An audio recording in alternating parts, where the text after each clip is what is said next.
ಎಲ್ಲ ಧ್ಯಾನ ಮಿತ್ರರಿಗೆ ಆತ್ಮಪೂರ್ವಕ ವಂದನೆಗಳು. ಈ ದಿನದ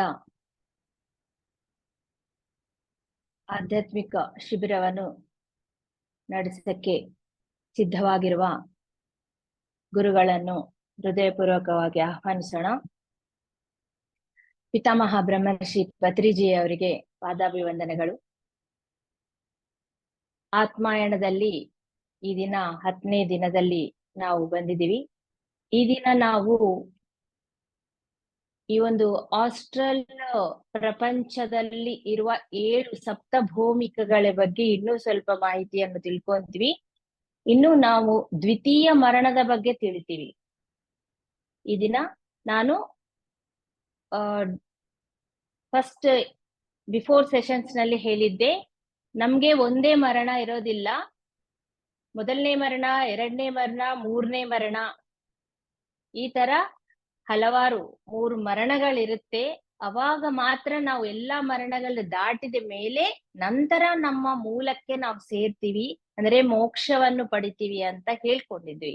ಸೊ ಆ 2ನೇ ಮರಣ ಹೇಗೆ ಇರುತ್ತೆ ಅನ್ನೋದು ಈ ದಿನ ನಾವು ತಿಳ್ತೀವಿ. ಸೊ ನಿನ್ನೆ ಏನ್ ನಡೆದಿದೆ ಅಂತ ಒಂದ್ಸಾರಿ ರಿಕಾಲ್ ಮಾಡ್ಕೊಂಡಿದ್ರೆ,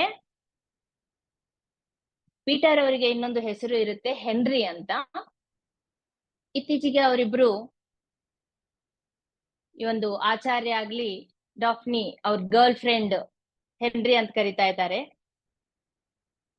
ಆದ್ರೆ ನಿನ್ನೆ ಏನಾಗಿತ್ತು ಅಂತಂದ್ರೆ, ಅವ್ರ ಗರ್ಲ್ ಫ್ರೆಂಡ್ ಏನಿರ್ತಾರಲ್ಲ ಹೆನ್ರಿನ ಗರ್ಲ್ ಫ್ರೆಂಡ್ ಡಾಫ್ನಿ ಅವ್ರನ್ನ ಅವರು ಒಂದು ಸೂಕ್ಷ್ಮ ಪ್ರಪಂಚದಲ್ಲಿ ಭೇಟಿ ಆಗ್ತಾರೆ, ಬಹಳ ಸಂತೋಷ ಪಡ್ತಾರೆ. ಆದ್ರೆ ಅವರು ಫಿಸಿಕಲ್ ಬಾಡಿ ಎಚ್ಚರವಾಗ್ತಾ ಇದೆ ಅಂತ ಮತ್ತೆ ಕೆಳಗೆ ಬಂದ್ಬಿಡ್ತಾರೆ ಆಸ್ಟ್ರಲ್ ಟ್ರಾವೆಲ್ ಮಾಡಿ. ಮತ್ತೆ ಈ ದಿನ ಕೂಡ ನಾನ್ ನೈಟ್ ಹೋಗಿ ನನ್ ಗರ್ಲ್ ಫ್ರೆಂಡ್ ನ ಮೀಟ್ ಆಗ್ಬೇಕು ಅಂತ ಒಂದು ಹಂಬಲದಿಂದ ಪೀಟರ್ ಅವ್ರು ಏನ್ ಮಾಡ್ತಾರೆ, ಇವತ್ತು ನಾನು ಟ್ರೈ ಮಾಡೋಣ ಆಸ್ಟ್ರಲ್ ಟ್ರಾವೆಲ್, ನಂಗೆ ಸೆಲ್ಫ್ ಆಗಿ ಟ್ರೈ ಮಾಡೋಣ, ಯಾರ ಸಹಾಯ ಇರ್ಲಾರ್ದೆ ಆಚಾರ್ಯ ಅವರು ಈ ದಿನ ಬರೋದಿಲ್ಲ, ನಾನೇ ಟ್ರೈ ಮಾಡ್ಬೇಕು ಅಂತ ಅವರು ಅನ್ಕೊಂಡು ನೈಟ್ ವಾಕ್ ಮುಗಿಸ್ಕೊಂಡು ಬೇಗ ಊಟ ಮಾಡ್ಕೊಂಡು ನೈಟ್ ವಾಕ್ ಮುಗಿಸ್ಕೊಂಡು ಬಂದ್ಬಿಟ್ಟು ಇನ್ನ ಮಲ್ಗ್ಬಿಡ್ತಾರೆ. ಮಲ್ಗ್ಬಿಟ್ಟಿದಾಗ ಬೇಗನೆ ಅವರಿಗೆ ನಿದ್ದೆನಲ್ಲಿ ಟಯರ್ಡ್ ಆಗಿರ್ತಾರೆ, ಬೇಗ ನಿದ್ದೆನಲ್ಲಿ ಹೋಗ್ಬಿಡ್ತಾರೆ. ಹೋದ್ ಕೂಡ್ಲ ಅವೆಲ್ಲ ಪ್ರೋಸೆಸ್ ಇವಾಗ ಅಭ್ಯಾಸ ಆಗ್ಬಿಟ್ಟಿದೆ, ಸ್ವಲ್ಪ ಅಭ್ಯಾಸ ಅನ್ನೋದು ಆಸ್ಟ್ರಲ್ ಟ್ರಾವೆಲ್ ಆಗ್ಬಿಟ್ಟಿದೆ. ಅದಕ್ಕಾಗಿ ಬೇಗ ಅವ್ರ ಬಾಡಿನಲ್ಲಿಂದ ಸೂಕ್ಷ್ಮ ಶರೀರ ಅನ್ನೋದು ಈಸಿಯಾಗಿ ಹೊರಗೆ ಬಂದ್ಬಿಡುತ್ತೆ. ಅವ್ರ ಜಾಸ್ತಿ ಎಫರ್ಟೇ ಬೇಕಿಲ್ಲ, ಅದೆಲ್ಲ ಊಹೆ ಮಾಡ್ಕೋಬೇಕು, ನನ್ನ ಶರೀರವನ್ನು ನಾವು ನೋಡ್ಕೋಬೇಕು, ಇದೆಲ್ಲ ಏನು ಬೇಕಾಗಿರಂಗಿಲ್ಲ. ಬೇಗ ಸೂಕ್ಷ್ಮ ಶರೀರ ಹೊರಗೆ ಬಂದ್ಬಿಟ್ಟು ಅವರು ಬೆಳಗ್ಗೆ ಯಾವ ಪ್ಲೇಸಿನಲ್ಲಿ ಅವ್ರ ಮನೆ ಮುಂದೆ ಲಾನ್ ಲ್ಯಾಂಡ್ ಆಗ್ತಾರೋ ಡೈರೆಕ್ಟ್ ಅಲ್ಲಿಗೆ ಬಂದ್ಬಿಡ್ತಾರೆ.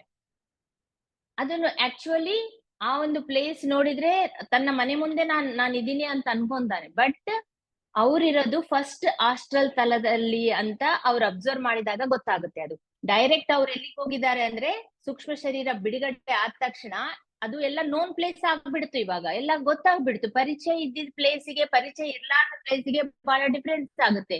ನಾವು ಕೂಡ ಫಾಸ್ಟ್ ಆಗಿ ಯಾವ ಪರಿಚಯ ಇದ್ದಿದ್ ಪ್ಲೇಸಿಗೆ ಯಾವ ತರ ಫಾಸ್ಟ್ ಆಗಿ ಹೋಗ್ತೀವೋ ಆ ತರ ಆ ಸೂಕ್ಷ್ಮ ಶರೀರ ಕೂಡ ಮೊದಲನೇ ತಲಕ್ಕೆ ಡೈರೆಕ್ಟ್ ಹೋಗಿ ನಿಂತು ಬಿಟ್ಟಿದೆ. ಮೊದಲನೇ ತಲದಲ್ಲಿ ಕೂಡ ಸೇಮ್ ಅದೇ ತರ ಇರುತ್ತಲ್ವಾ, ಯಾವ ಕೆಳಗಡೆ ಇರುತ್ತೆ ಒಂದು ಸೂಕ್ಷ್ಮ ಪ್ರಪಂಚದಲ್ಲಿ, ಅಲ್ಲಿ ಅದೇ ಮತ್ತೆ ಮೊದಲನೇ ತಲದಲ್ಲಿ ಕೂಡ ಇರುತ್ತೆ. ಅದಕ್ಕಾಗಿ ಅವರು ಕನ್ಫ್ಯೂಸ್ ಆಗ್ಬಿಡ್ತಾರೆ, ಇದು ಕೆಳಗಡೆನೆ ಇದು ಮೇಲೆನಾ ಅಂತ. ಮತ್ತೆ ಅಬ್ಸರ್ವ್ ಮಾಡಿದ್ಮೇಲೆ ಗೊತ್ತಾಗುತ್ತೆ ಅದು ಮೊದಲನೇ ತಲ ಅಂತೇಳಿ. ಅಲ್ಲಿಂದ ಎಲ್ಲಿಗೆ ಹೋಗ್ಬೇಕು, ಮತ್ತೆ ಡಾಫ್ನಿಯಲ್ಲಿ ಇರ್ತಾಳೆ ಅವ್ರ ಗರ್ಲ್ ಫ್ರೆಂಡ್, 3ನೇ ತಲದಲ್ಲಿ ಇರ್ತಾಳೆ. 3ನೇ ತಲಕ್ಕೆ ಹೋಗ್ಬೇಕು. 3ನೇ ತಲಕ್ಕೆ ಹೋಗ್ಬೇಕಂದ್ರೆ ಆಚಾರ್ಯ ಅವ್ರು ಏನ್ ಹೇಳ್ತಾರೆ, ನೀನು ಒಂದು ಆ ಅಕಾಡೆಮಿಯನ್ನು ನೀನ್ ನೆನ್ಪಿಟ್ಕೋ, ಆ ಬಿಲ್ಡಿಂಗ್ ಅನ್ನೇ ನೀನು ಎಷ್ಟು ಸ್ಪಷ್ಟವಾಗಿ ಕಣ್ಣ ಮುಂದೆ ತಂದ್ಕೊಂತೀಯೋ ಏಕಾಗ್ರತೆಯಿಂದ, ಆ ಒಂದು ಸಂಕಲ್ಪ ಶಕ್ತಿಯಿಂದ ನೀನು ಹೋಗ್ಬಹುದು ಈಸಿಯಾಗಿ ಅಂತ ಹೇಳ್ತಾರೆ. ಸರಿ, ಪ್ರಯತ್ನ ಮಾಡೋಣ ಅಂತ ಅದೇ ತರ ಅವ್ರು ಮಾಡ್ತಾರೆ. ಮಾಡಿದ ನಂತರ ಅವಾಗ ಕಣ್ ಮುಚ್ಕೊಂಡು ಸಂಕಲ್ಪ ಮಾಡಿದ ನಂತರ ಆ ಒಂದು ಶರೀರ ಕದಲ್ತಾ ಇದ್ದಂಗೆ ಅವರಿಗೆ ಅಭಾಸವಾಗುತ್ತೆ.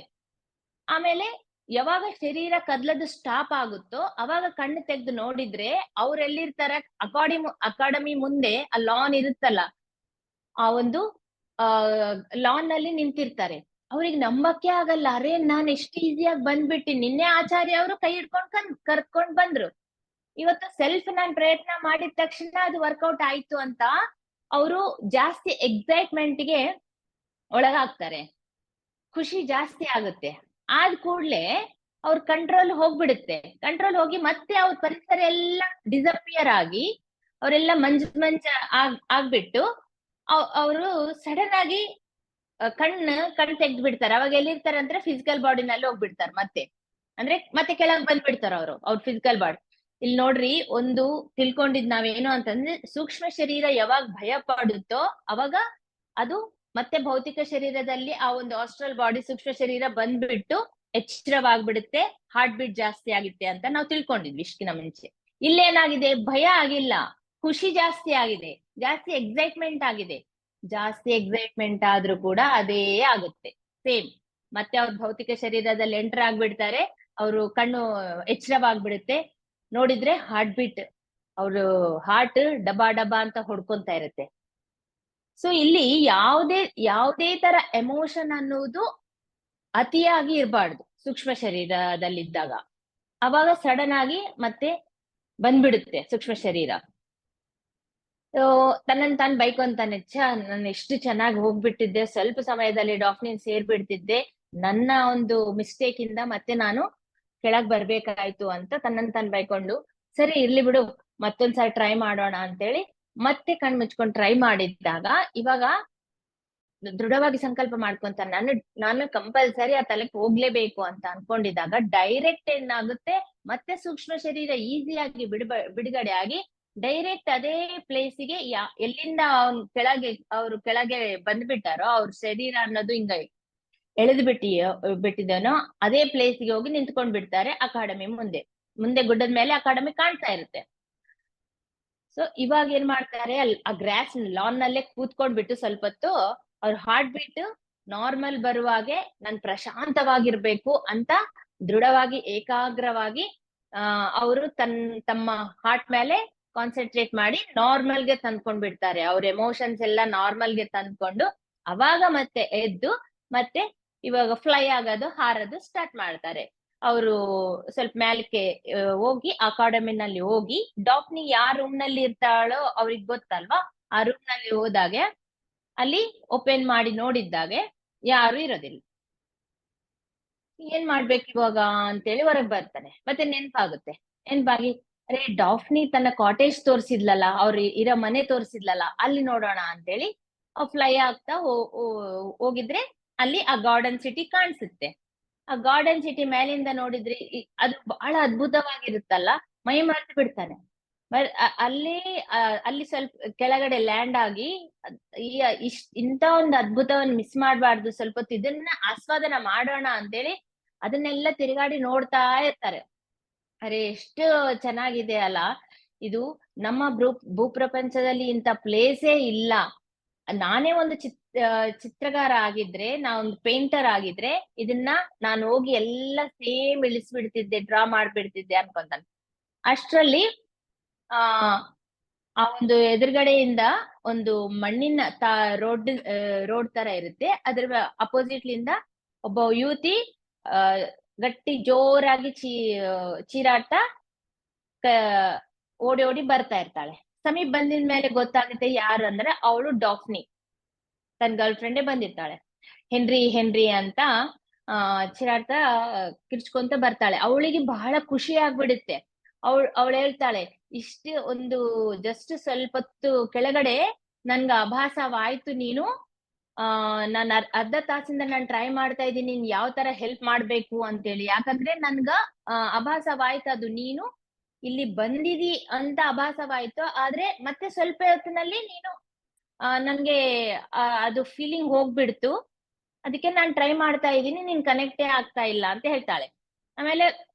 ಆಮೇಲೆ ಸ್ವಲ್ಪ ಹೊತ್ತಿಗೆ ಮತ್ತೆ ನೀನು ನನ್ನ ಪರಿಸರದಲ್ಲಿ ಎಲ್ಲೋ ಇದೆಯಾ ಅಂತ ನನ್ಗ ಒಂದು ಅನ್ಸಿತ್ತು, ನನ್ ಮನ್ಸಿಗೆ ಅನ್ಸಿತ್ತು, ಅದಕ್ಕೆ ಓಡ್ಬಿಟ್ಟು ನಾನು ಹೊರಗಡೆ ಬಂದ್ ನೋಡಿದ್ರೆ ನಿಜವಾಗ್ಲೂ ನೀನ್ ಬಂದ್ಬಿಟ್ಟಿಯ ನೋಡು, ಮಾಯ ತರೆಯನ್ನು ಕೂಡ ನೀನ್ ದಾಟ್ಕೊಂಡು ಬಂದ್ಬಿಟ್ಟಿಯ, ನನ್ಗೆ ಎಷ್ಟು ಖುಷಿ ಆಗ್ತಾ ಇದೆ ಮತ್ತೆ ನೀನ್ ನೋಡ್ತಾ ಇದ್ದೀನಿ ಅಂತೇಳಿ ಖುಷಿ ಪಡ್ತಾಳೆ.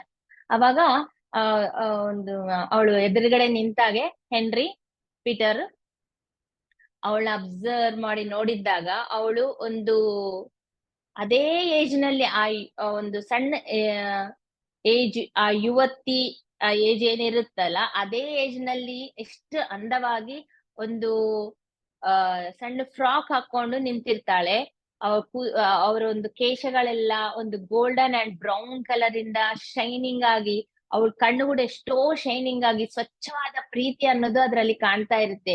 ಆ ಅಂದವಾದ ಮುಖವನ್ನು, ಆ ಒಂದು ಕಣ್ಣನ್ನು ನೋಡ್ತಾ ಮೈಮರ್ತು ಬಿಟ್ಟು ಪೀಟರ್ ಒಂದು ಸಾರಿ ಅವಳನ್ನ ಅಪ್ಕೊಂಡ್ ಬಿಡ್ತಾನೆ. ಅಂತಂದ್ರೆ ಒಂದು ಜೆಂಟಿಲ್ಮ್ಯಾನ್ ತರ ಆ ಒಂದು ಅಪ್ಕೊಂಬದಲ್ಲಿ ಯಾವುದೇ ತರ ಆವೇಶ ಇರೋದಿಲ್ಲ, ಯಾವುದೇ ತರ ಕಾಮ ಇರೋದಿಲ್ಲ. ನೀನು ನನ್ನವಳು ಅನ್ನುವ ಒಂದು ಭಾವನೆ ಇರುತ್ತೆ, ನಾನ್ ನಿನ್ನನ್ನು ಇನ್ನೂ ಚೆನ್ನಾಗಿ ನೋಡ್ಕೊಂತೀನಿ ಅಂತ ಒಂದು ಕೇರಿಂಗ್ ಅನ್ನೋದು ಇರುತ್ತೆ, ಒಂದು ಆಪ್ಯಾಯತೆ ಅನ್ನೋದಿರುತ್ತೆ, ಒಂದು ಪ್ರೀತಿ ಅನ್ನೋದಿರುತ್ತೆ. ಸೊ ಇಬ್ರು ಆತರ ಒಂದ್ ಸ್ವಲ್ಪ ಹೊತ್ತು ಸ್ಪೆಂಡ್ ಮಾಡಿದ್ಮೇಲೆ ಹೋಗೋಣ ಅಂತ ಅವ್ರ ಮನೆ ಕಡೆ ಹೋಗ್ತಾರೆ. ಮನೆ ಕಡೆ ಹೋಗಿದ್ಮೇಲೆ ಡಾಫ್ನಿ ಹೇಳ್ತಾಳೆ, ನನ್ನ ಫ್ರೆಂಡ್ಸ್ನೆಲ್ಲ ನಿನ್ಗೆ ಪರಿಚಯ ಮಾಡಿಸ್ತೀನಿ ಅಂತ ಹೇಳ್ತಾಳೆ. ಅವಳೇನಂದಾಳೆ, ಇಲ್ಲಿರೋರೆಲ್ಲ ಲೈಕ್ ಮೈಂಡೆಡ್ ಪೀಪಲ್ ಇರ್ತಾರೆ. ಅಂದ್ರೆ ಅವ್ರವ್ರ ಸ್ವಲ್ಪ ಯೋಚನೆಗಳಾಗ್ಲಿ, ಅವ್ರದ್ದು ಮೆಂಟಾಲಿಟಿ ಸ್ವಲ್ಪ ಮ್ಯಾಚ್ ಆಗಿದ್ದವರೆಲ್ಲ ಒಂದು ಸಂಘ ತರ ಅವ್ರವ್ರ ಮನೆಗಳನ್ನ ಅದೇ ಒಂದು ಪ್ಲೇಸ್ ನಲ್ಲಿ ಕಟ್ಕೊಂಡು ಒಂದು ಸಂಘ ತರ ಅವ್ರ ಜೀವನವನ್ನು ಮಾಡ್ತಾ ಇರ್ತಾರೆ. ಇಲ್ಲಿ ಇರೋರ್ನ ಅವರು ಒರಿಜಿನಲ್ ಹೆಸರಿಟ್ಟು ಕರಿಬಹುದು, ಇಲ್ಲಾಂದ್ರೆ ನಿಕ್ ನೇಮ್ಸ್ ಕೂಡ ಇಟ್ಟು ಕರಿಬಹುದು ಅಷ್ಟೇ ಆಗ್ಲಿ. ಇಲ್ಲಿ ಸರ್ ನೇಮ್ಸ್ ಇರಂಗಿಲ್ಲ, ಯಾಕಂದ್ರೆ ಅಲ್ಲಿ ಫ್ಯಾಮಿಲೀಸ್ ಇರಂಗಿಲ್ಲ. ಸರ್ ನೇಮ್ಸ್ ಅನ್ನೋದು ಅಂದ್ರೆ ನಾವು ಈ ಮನೆ ಹೆಸರು ಅಂತ ಏನ್ ಹೇಳ್ತೀವಲ್ಲ ಅದು ಇರೋದಿಲ್ಲ ಇಲ್ಲಿ ಅಂತ ಹೇಳ್ತಾರೆ. ನಿಕ್ ನೇಮ್ಸ್ ಅಂದ್ರೆ ಹೇಗಿರುತ್ತೆ ಅಂತಂದ್ರೆ, ಇವಾಗ ಅಲ್ಲಿ ಇರೋರು ಒಬ್ಬ ಮಹಿಳೆ ಹೆಂಗಿರ್ತಾಳೆ ಅಂತಂದ್ರೆ, ಜಾಸ್ತಿ ಅವಳು ಯಾವಾಗೂ ನಗ್ನಗ್ತಾನೆ ಇರ್ತಾಳೆ.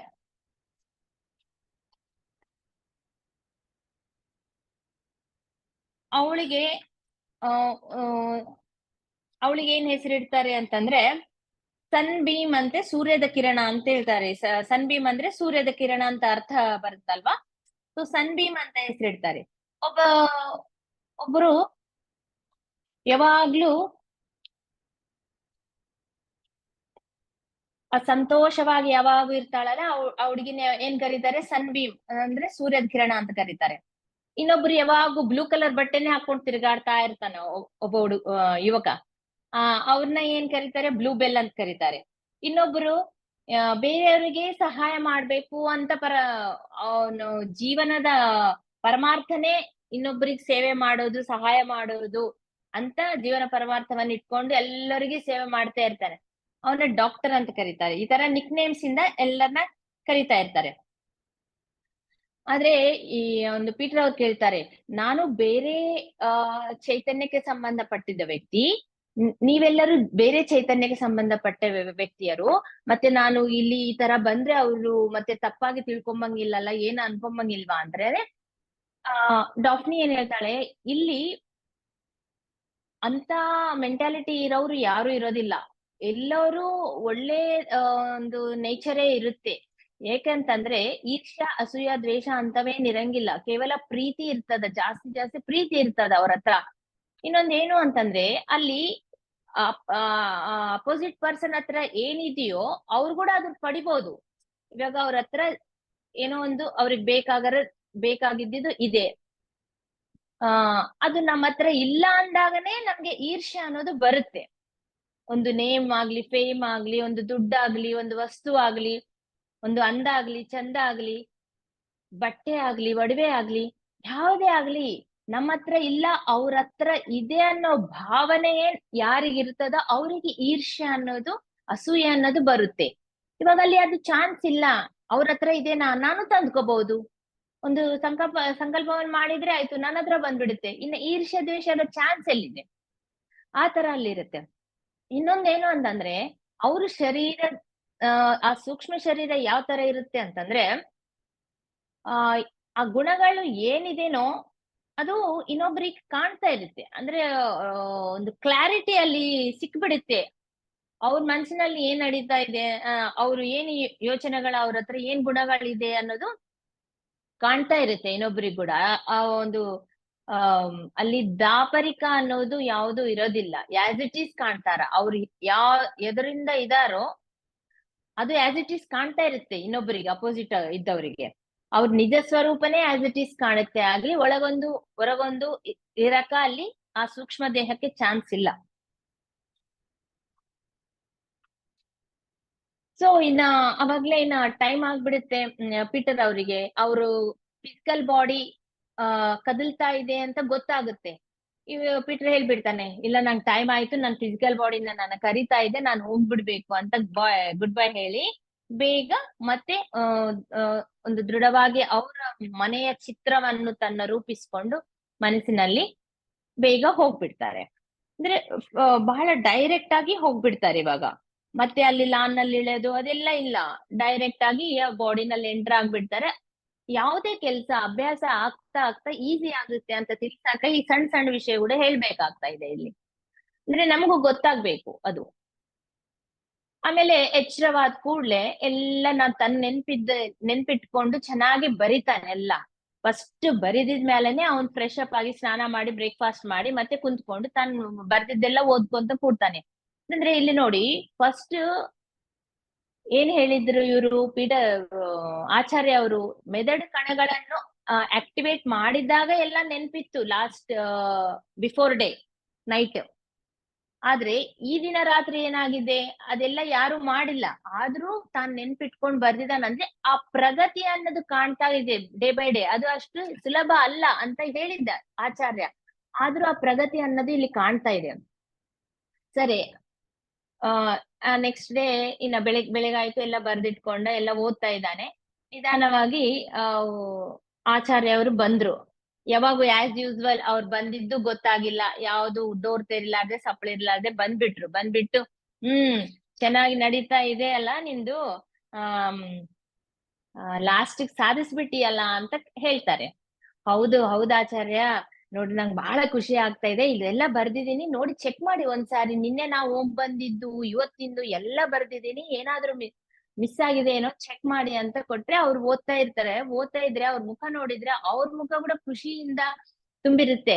ಅವ್ರು ಏನ್ ಫೀಲಿಂಗ್ ಅಂತಂದ್ರೆ, ನನ್ನ ಶಿಷ್ಯ ಎಷ್ಟು ಚೆನ್ನಾಗಿ ಇಂಪ್ರೂವ್ಮೆಂಟ್ ಆಗ್ತಾ ಇದ್ದಾನ ಅಂತ ಆ ಖುಷಿ ಅನ್ನೋದು ಕಾಣುತ್ತೆ ಆಚಾರ್ಯ ಅವ್ರ ಫೇಸ್ ನಲ್ಲಿ. ಇವ್ರು ಹೇಳ್ತಾರೆ, ನೋಡಿ ಎಷ್ಟು ಚೆನ್ನಾಗಿ ನೀನು ಪ್ರಗತಿಯನ್ನು ಹೊಂದಿದೀಯ, ಚೆನ್ನಾಗಿ ನೀನ್ ಪ್ರಾಕ್ಟೀಸ್ ಮಾಡ್ತಾ ಇದ್ದೀನಿ, ನನ್ ಖುಷಿ ಆಗ್ತಾ ಇದೆ ಅಂತ ಹೇಳ್ತಾರೆ. ಇವ್ರು ಹೇಳ್ತಾರೆ, ನಾನ್ ಬಹಳ ಋಣ ಪಟ್ಟಿದ್ದೀನಿ ನಿಮ್ಗೆ, ನನ್ಗಿದೆಲ್ಲ ಕಲ್ಸಿದ್ರಿ ನೀವು, ಸ್ವಲ್ಪ ದಿವಸನಲ್ಲಿ ನನ್ಗೆಲ್ಲ ಎಷ್ಟೊಂದು ಮಾಹಿತಿ ಕೊಟ್ಟಿದ್ದೀರಲ್ಲ, ನನ್ಗೆ ಪ್ರಾಕ್ಟೀಸ್ ಕೂಡ ಮಾಡಿಸ್ತಾ ಇದೀರಲ್ಲ. ಅಂದ್ರೆ ಋಣವಿಣ ಅವೆಲ್ಲ ಏನಿಲ್ಲ, ಆದ್ರೆ ಇದು ನಮ್ ಕರ್ತವ್ಯ. ಯಾವ ವ್ಯಕ್ತಿ ಒಂದು ವಾಂಟ್ ನಲ್ಲಿದಾನೋ ಅವ್ರಿಗೆ ನಿನ್ ಸ್ಥಾಯಿನಲ್ಲಿದ್ದ ಎಲ್ಲರಿಗೂ ಹೆಲ್ಪ್ ಮಾಡಕ್ ಕರ್ತವ್ಯ ನಮ್ದಾಗಿರುತ್ತೆ. ಆದ್ರೆ ಅವ್ರು ಪ್ರಾಕ್ಟೀಸ್ ಮಾಡಿ ಚೆನ್ನಾಗಿ ಅವರು ಅದು ಬೆನಿಫಿಟ್ ಅನ್ನು, ಲಾಭವನ್ನು ಹೊಂದಿದ್ರೆ ಅದೇ ನಮ್ಗೆ ಬಹುಮಾನ ಅಷ್ಟೇ, ಅದಕ್ಕಿಂತ ನಾವು ಜಾಸ್ತಿ ನಾವೇನು ಎಕ್ಸ್ಪೆಕ್ಟ್ ಮಾಡಂಗಿಲ್ಲ ಅಂತ ಹೇಳ್ತಾರೆ. ಸೊ ಓಕೆ, ಆಚಾರ್ಯ ಅವರು ಹೇಳ್ತಾರೆ, ಇವಾಗ ಇಷ್ಟು 2 days ಇಂದ ನಾವೇನೇನು ಪ್ರಾಕ್ಟಿಕಲಿ ಹೋಗಿ ನೋಡ್ ಬಂದು ತಿಳ್ಕೊಂಡಿದೀವಲ್ಲ, ಅದೆಲ್ಲ ನಾನು ನಿನಗೆ ಅದು ಸ್ವಲ್ಪ ಎಕ್ಸ್ಪ್ಲೇನ್ ಮಾಡ್ಬೇಕಾಗಿದೆ, ಅದ್ರ ಬಗ್ಗೆ ಇನ್ನೂ ಸ್ವಲ್ಪ ನಾವು ಮಾತಾಡ್ಬೇಕಾಗಿದೆ, ನಿನ್ಗೆ ಹೇಳ್ತೀನಿ ಅಂತ ಸ್ಟಾರ್ಟ್ ಮಾಡ್ತಾರೆ. ಏನು ಅಂತಂದ್ರೆ, ಇವಾಗ ನಿನ್ಗೆ ಹಾಸ್ಟೆಲ್ ಟ್ರಾವೆಲ್ ಎಲ್ಲಿಂದ ಸ್ಟಾರ್ಟ್ ಮಾಡ್ತೀನಿ ನಾನು? ಲಂಡನ್ ಇಂದ ಸ್ಟಾರ್ಟ್ ಮಾಡ್ತೀನಿ. ಯಾಕೆ ಲಂಡನ್ ಇಂದನೇ ನಾನು ಸ್ಟಾರ್ಟ್ ಮಾಡ್ತಿದ್ದೀನಿ ಅಂದ್ರೆ ಅದಕ್ಕೂ ಒಂದು ರೀಸನ್ ಇದೆ. ಏನು ಅಂದ್ರೆ, ನೀನ್ ಯಾವಾಗ ಸುಪರಿಚಿತವಾದ ಆ ಸ್ಥಳ, ನಿನ್ ಲಂಡನ್ ಅನ್ನೋದು ಸುಪರಿಚಿತವಾದ ಗೊತ್ತಿರುವ ನಿನ್ಗ ಸ್ಥಳ. ಆ ಲಂಡನ್ ನಿಂದ ನೀನ್ ಯಾವಾಗ ಮೊದಲನೇ ತಲಕ್ ಹೋಗ್ತೀಯೋ, ಭೌತಿಕ ತಲವನ್ನು ಬಿಟ್ಟು ಸೂಕ್ಷ್ಮ ಪ್ರಪಂಚದಲ್ಲಿರುವ ಫಸ್ಟ್ ತಲ, ಮೊದಲನೇ ತಲಕ್ ಹೋಗಿದ್ದಾಗ ನಿನ್ಗೇನ್ ಕಾಣುತ್ತೆ ಅಲ್ಲಿ? ಸೇಮ್ ಲಂಡನ್ ನೀನು ಅಲ್ಲಿ ರಿಕಗ್ನೈಸ್ ಮಾಡ್ತೀಯ. ಅರೆ ಇದು ಲಂಡನ್ ಅಲ್ವಾ ಅಂತ ನೀನು ಗುರ್ತಿಡಿತೀಯ. ಅದೇ ಬೇರೆ ಪ್ಲೇಸ್ ಆದ್ರೆ ಓಕೆ, ಹಾಸ್ಟೆಲ್ ತಲೆ ಇದೇ ತರ ಇರುತ್ತೇನೋ ಅಂತ ಅನ್ಕೊಂತಿ. ಅದೇ ಲಂಡನ್ ಆದ್ರೆ ಅಲ್ಲೇ ಕೆಳಗೆ ಲಂಡನ್ ಇದೆ, ಮೇಲೆ ಲಂಡನ್ ಕೂಡ ಸೇಮ್ ಇದೆ ಅಲ್ಲ ಅಂತ ನಿಮ್ಗೆ ಆ ಡಿಫರೆನ್ಸ್ ಗೊತ್ತಾಗುತ್ತೆ. ಅರೆ ಇಲ್ಲಿ ಕೆಳಗೆ ಏನಿದೆಯೋ ಅದೇ ಮೊದಲನೇ ತಲದಲ್ಲಿ ಇರುತ್ತೆ, ಇನ್ನು ಎರಡನೇ ತಲ ಕೂಡ ಆಲ್ಮೋಸ್ಟ್ ಆಲ್ ಸೇಮ್ ಇರುತ್ತೆ ಅಂತ ನಿನ್ ಗೊತ್ತಾಗ್ಬೇಕು. ಮತ್ತೆ ಏನು ಡಿಫ್ರೆನ್ಸ್ ಮೊದಲನೇ ತಲಕ ಎರಡನೇ ತಲಕ ಅಂತಂದ್ರೆ, ಕೇವಲ ಅಲ್ಲಿ ಜನಸಾಂದ್ರತೆ ಕಡಿಮೆ, ಎರಡನೇ ತಲದಲ್ಲಿ ಮೊದಲನೇ ತಲಕ್ಕಿಂತ ಜನಸಾಂದ್ರತೆಯೂ ಕಡಿಮೆ, ಶಬ್ದ ಕೂಡ ಕಡಿಮೆ. ಇದು ಮುಂಚೆನೆ ಬಂದಿದೆ ಈ ಪಾಯಿಂಟ್ ನಮ್ಗೆ. ಶಬ್ದ ಕೂಡ ಇನ್ನು ಕಡಿಮೆ ಆಗ್ತಾ ಹೋಗುತ್ತೆ. ಸೊ ಇದೇ ಡಿಫ್ರೆನ್ಸ್ ಜಾಸ್ತಿ. ಆದ್ರೆ ಮೊದಲನೇ ತಲ ಎರಡನೇ ತಲ ಎರಡು ಒಂದು ದಶಕ್ಕೆ ಸೇರಿದ್ದುವು, ಅವು ಒಂದು ದಶದಲ್ಲಿರುತ್ತೆ. ಮೂರನೇ ನಾಲ್ಕನೇ ತಲ ಕೂಡ ಒಂದು ದಶದಲ್ಲಿರುತ್ತೆ. ಐದನೇ ತಲ ಆರನೇ ತಲ ಒಂದು ದಶದಲ್ಲಿರುತ್ತೆ. ಏಳನೇ ತಲ ಮಾತ್ರ ಸ್ವಲ್ಪ ಬೇರೆ ಇರುತ್ತೆ. ಅದು ಮನೋಮಯ ಪ್ರಪಂಚ ಏನಿರುತ್ತೆ ನೆಕ್ಸ್ಟ್, ಇದೆಲ್ಲ ಸೂಕ್ಷ್ಮ ಪ್ರಪಂಚ. ನೆಕ್ಸ್ಟ್ ಇನ್ನೊಂದು ಪ್ರಪಂಚ ಇರುತ್ತೆ, ಅದೇ ಮನೋಮಯ ಪ್ರಪಂಚ. ಆ ಮನೋಮಯ ಪ್ರಪಂಚಕ್ಕೆ ಈ ಸೂಕ್ಷ್ಮ ಪ್ರಪಂಚಕ್ಕೆ ನಡು ಒಂದು ಸರಿಹದ್ದಿನ ತರ ಇರುತ್ತೆ, ಇದು ಬಾರ್ಡರ್ ತರ ಇರುತ್ತೆ. ಯಾವುದು? ಏಳನೇ ತಲ, ಸೂಕ್ಷ್ಮ ಪ್ರಪಂಚದಲ್ಲಿರುವ ಏಳನೇ ತಲ. ಇವಾಗ ಇಲ್ಲಿ ತಳ ಇದೆ, 1 2 3 4 5 6 7 ಈ ತರ ಇದೆ. ಫಸ್ಟ್ 2 1 ಟೈಪ್, ಸೆಕೆಂಡ್ 2 1 ಟೈಪ್, ಮತ್ತೆ ಇನ್ನೊಂದು 5 6 ಒಂದು ಟೈಪ್. ಈ ಏಳನೇ ತಲ ಮಾತ್ರ ಮೇಲೆ ಏನಿರುತ್ತೆ, ಇಲ್ಲಿಂದ ಮತ್ತೆ ಮನೋಮಯ ಪ್ರಪಂಚ ಇರುತ್ತೆ. ಆ ಮನೋಮಯ ಪ್ರಪಂಚಕ್ಕೆ ಈ ಸೂಕ್ಷ್ಮ ಪ್ರಪಂಚಕ್ಕೆ ಇದು ಬಾರ್ಡರ್ ಇದ್ದಂಗೆ ಇರುತ್ತೆ ಏಳನೇ ತಲ. ಅದ್ರ ಬಗ್ಗೆ ಕೂಡ ಬರುತ್ತೆ. ಈ ತರ ಇರುತ್ತೆ. ಆದ್ರೆ ಈ ಒಂದು ಪ್ರಾಪಂಚಿಕ ಜೀವನದಲ್ಲಿ ಇನ್ನೂ ಸ್ಯಾಟಿಸ್ಫೈ ಆಗ್ಲಾರ್ದವ್ರು, ಇಲ್ಲಾಂದ್ರೆ ಇದೇ ಜೀವನ ಚೆನ್ನಾಗಿದೆ, ಇದನ್ನೇ ಕೊನಸಾಗಿಸೋಣ ಅಂತ ಯಾರು ಅನ್ಕೊಂತಾರ, ಅವರೆಲ್ಲ ಜಾಸ್ತಿ ಒಂದನೇ ಎರಡನೇ ತಲದಲ್ಲೇ ಜಾಸ್ತಿ ಜೀವನವನ್ನು ಸಾಗಿಸ್ತಾ ಇರ್ತಾರೆ ಆಫ್ಟರ್ ಡೆತ್, ಮರಣದ ನಂತರ. ಆದ್ರೆ ಅವ್ರಿಗೆ ಹೋಗ್ಬೇಕು ಅಂತ ಯೋಚನೆ ಬರಂಗಿಲ್ಲ, ಇಷ್ಟನೂ ಇರೋದಿಲ್ಲ ಇನ್ನು ಮೇಲೆ ಬೇರೆ ತಲಕ್ಕೆ. ಆ ತರ ಅವರು 100 ಇಂದ 200 ಜನ್ಮಗಳು ಅಂದ್ರೆ ಅಷ್ಟು ಕಾಲ ಅಲ್ಲೇ ಕಳೀತಾರೆ. ಇನ್ನೇನ್ ಗ್ರೋತ್ ಇರುತ್ತೆ? ಮೂಲ ಸಿದ್ಧಾಂತ ಏನು? ನಮ್ಮ ಆತ್ಮದ ಮೂಲ ಸಿದ್ಧಾಂತವೇನು ಅಂತಂದ್ರೆ, ಪರಿಣಿತಿಯನ್ನು ಸಾಗಿಸ್ತಾನೆ ಇರ್ಬೇಕು, ಅಲ್ಲೇ ಜಾಸ್ತಿ ಕಾಲ ಸ್ಟಾಪ್ ಆಗ್ಬಾರ್ದು. ಪರಿಣಿತಿ ಅನ್ನೋದು ಇರೋದಿಲ್ಲ, ರೊಟೀನ್ ಇದ್ಮೇಲೆ ಪರಿಣಿತಿ ಇರೋದಿಲ್ಲ. ಚೇಂಜ್, ಯಾವುದೇ ಹೊಸತನ ಅನ್ನೋದಿರ್ಬೇಕು, ಕಲಿಕೆ ಅನ್ನೋದಿರ್ಬೇಕು. ಅದಕ್ಕಾಗಿ ಆ ಮೂಲಾತ್ಮ ಏನ್ ಮಾಡುತ್ತೆ, ಅವರ ಒಂದು ಮೂಲಾತ್ಮ ನೋಡಿ ನೋಡಿ ಸಾಕಾಗ್ಬಿಟ್ಟು ಅವ್ರನ್ನ ಮನೋಮಯ ತಲಕ್ಕೆ ತಳ್ಬಿಡುತ್ತೆ. ಇಲ್ಲಾಂದ್ರೆ ಇವರು ಇನ್ನ ಎಷ್ಟು ಜನ್ಮಗಳಾದ್ರೂ ಎಷ್ಟು ಕಾಲ ಆದ್ರೆ ಇಲ್ಲೇ ಇದ್ಬಿಡ್ತಾರಂತೇಳಿ. ಅವಾಗ ಅವ್ರ ದ್ವಿತೀಯ ಮರಣ ಆಗುತ್ತೆ. ದ್ವಿತೀಯ ಮರಣ ಅಂತಂದ್ರೆ ಈ ಸೂಕ್ಷ್ಮ ಪ್ರಪಂಚದಲ್ಲಿ ಆ ಸೂಕ್ಷ್ಮ ದೇಹವನ್ನು ಕೂಡ ಅವರು ವಿಸರ್ಜನೆ ಮಾಡಿ ಬಿಟ್ಟು ಮತ್ತೆ ನೆಕ್ಸ್ಟ್ ಮನೋಮಯ ಪ್ರಪಂಚಕ್ಕೆ ಆ ಮನೋಮಯ ದೇಹದ ಜೊತೆ ಹೋಗ್ಬೇಕು. ಇವಾಗ ಭೂಲೋಕದಲ್ಲಿ ಏನಾಗಿದೆ, ಮೊದಲನೇ ಮರಣ ಆಗಿದೆ ನಮ್ಗೆ ಅಂತಂದ್ರೆ ಮರಣ ಹೊಂದಿದವರಿಗೆ. ಮೊದಲನೇ ಮರಣ ಅಂತಂದ್ರೆ ಏನಾಗಿದೆ, ಭೌತಿಕ ದೇಹದನ್ನು ಮಾತ್ರ ಬಿಟ್ಬಿಡ್ತಾರೆ. ಕೇವಲ ಭೌತಿಕ ದೇಹದನ್ನು ಬಿಟ್ಟು ನೆಕ್ಸ್ಟ್ ಇರುವ ದೇಹದ ಜೊತೆ, ಎಲ್ಲಾ ದೇಹದ ಜೊತೆಗೆ, ಕೇವಲ ಸೂಕ್ಷ್ಮ ದೇಹ ಅಲ್ಲ, ಇನ್ನು ಬೇರೆ ದೇಹದ ಜೊತೆಗೆ ಮೂಲಾತ್ಮ ಆತ್ಮದ ಜೊತೆಗೆ ಎಲ್ಲ ಸೇರ್ಕೊಂಡು ಆ ಸೆಟ್ಟೆಲ್ಲ ಅದೇ ತರ ಹೋಗ್ಬಿಡುತ್ತೆ. ಕೇವಲ ಇಲ್ಲಿ ಬಿಟ್ಟಿದ್ದೇನು, ಒಂದು ಭೌತಿಕ ದೇಹ, ಎಥ್ರಿಕ್ ದೇಹ ಅಂದ್ರೆ ಎಥ್ರಿಕ್ ಡಬಲ್, ಎರಡು ಬಿಟ್ಬಿಟ್ಟಿದೀವಿ. ಸೂಕ್ಷ್ಮ ಶರೀರ, ಮನೋಮಯ ಶರೀರ, ಕಾರಣ ಶರೀರ ಎಲ್ಲ ಇದೆ, ಆತ್ಮ ಎಲ್ಲ ಇದೆ, ಮೇಲೋಗಿದೆ. ಅದನ್ನ ಮೊದಲನೇ ಮರಣ. ಎರಡನೇ ಮರಣ ಅಂತಂದ್ರೆ ಸೂಕ್ಷ್ಮ ಶರೀರದನ್ನು ಕೂಡ ಬಿಟ್ಟು ಇನ್ನು ಬೇರೆ ಶರೀರ ಜೊತೆಗೆ ಇನ್ನು ಮೇಲೆ ಪ್ರಯಾಣ ಇರುತ್ತೆ. ಹಾವು ಯಾವ ತರ ತನ್ನ ಕುಬುಸವನ್ನು ಒಂದೊಂದೇ ಬಿಟ್ಕೊಂತ ಮುಂದಕ್ಕೆ ಹೋಗುತ್ತೋ, ಇಲ್ಲಾಂದ್ರೆ ರಾಕೆಟ್ ಕೂಡ ನಾವು ಕೇಳಿದೀವಿ, ಏನು ಸ್ವಲ್ಪ ಸಮ್ ಕಿಲೋಮೀಟರ್ಸ್ ಎಲ್ಲ ಹೋಗಿದ್ಮೇಲೆ ಅದಕ್ಕೊಂದು ಇರುತ್ತೆ ಲೆಕ್ಕ, ಅದೆಲ್ಲ ಹೋಗಿದ್ಮೇಲೆ ಒಂದು ಪಾರ್ಟ್ ಅನ್ನು, ಕೆಳಗಿನ ಒಂದು ಪಾರ್ಟ್ ಅನ್ನು ಬಿಟ್ಬಿಡುತ್ತೆ, ಒಂದು ತೊಡಗು ತರ ಇರುತ್ತೆ, ಅದನ್ನ ಬಿಟ್ಟು ಇನ್ನು ಮೇಲಿಗೆ ಹೋಗ್ತದೆ. ಇನ್ನ ಸ್ವಲ್ಪ ಥೌಸಂಡ್ಸ್ ಆಫ್ ಕಿಲೋಮೀಟರ್ಸ್ ಹೋಗಿದ್ಮೇಲೆ ಆ ಸೆಕೆಂಡ್ ತೊಡಗನ್ನು ಕೂಡ ಅದು ಬಿಟ್ಬಿಟ್ಟು ಇನ್ನು ಮ್ಯಾಲಿಕ್ಕೆ ಹೋಗ್ಬಿಡುತ್ತೆ. ಸೇಮ್ ನಮ್ ಜೀವನ ಕೂಡ ಅದೇ ತರ ಇರುತ್ತೆ. ಆದ್ರೆ ಈ ಎರಡನೇ ತಲದಲ್ಲಿ ಇದ್ದಾಗ ಬರೇ ನಾವು ಎಂಜಾಯ್ ಮಾಡಕ್ಕೆ ಇಷ್ಟಪಡ್ತೀವಿ, ಅದಕ್ಕೆ ಅಟ್ರಾಕ್ಟ್ ಆಗಕ್ ನೋಡ್ತೀವಿ. ಇವಾಗ ಅಲ್ಲಿ ಏನಿರುತ್ತೆ, ಹೋಟೆಲ್ಸ್ ಹೋಗೋದು, ಸಿನಿಮಾಗಳಿಗೆ ಹೋಗೋದು, ಬೇರೆ ಪಾರ್ಟೀಸ್ ಹೋಗೋದು, ಇದೆಲ್ಲ ಜಾಸ್ತಿ ಇರೋದ್ರಿಂದ ಅದಕ್ಕೆ ಅಟ್ರಾಕ್ಟ್ ಆಗೋ ಚಾನ್ಸಸ್ ಇರುತ್ತೆ. ಅದಕ್ಕೆ ಅಟ್ರಾಕ್ಟ್ ಆಗಿದಾಗ ಏನಾಗುತ್ತೆ, ಬೇರೆ ತಲ ಇದೆ ಅಂತ ಕೂಡ ನಾವು ಜಲ್ದಿ ರಿಕಗ್ನೈಸ್ ಮಾಡೋದಿಲ್ಲ. ಇದೆಲ್ಲ ಇವಾಗನೇ ನಾವು ತಿಳ್ಕೊಂಡಿದ್ರೆ ಆ ಮಾಯದಿಂದ ಕೂಡ ನಾವು ಅಲ್ಲಿ ಹೋಗಿದ್ಮೇಲೆ ಬೇಗ ಹೊರಗೆ ಹೋಗಕ್ಕ ಚಾನ್ಸ್ ಇರುತ್ತೆ.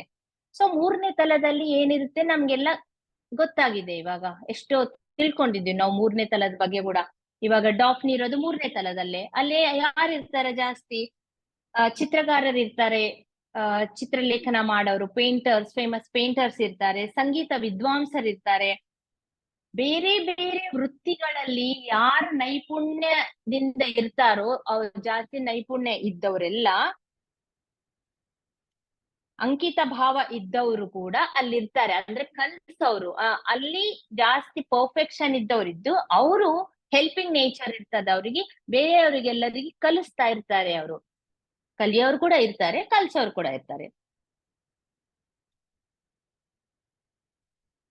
ನೋಡಿದ್ವಲ್ಲ ನಾವು ಅಲ್ಲಿ ಮೂರನೇ ತಲದಲ್ಲಿ ಯಾವ ತರ ಇವರು ದೇವಾ ಬೃಂದದವರು ಜೋಹನ್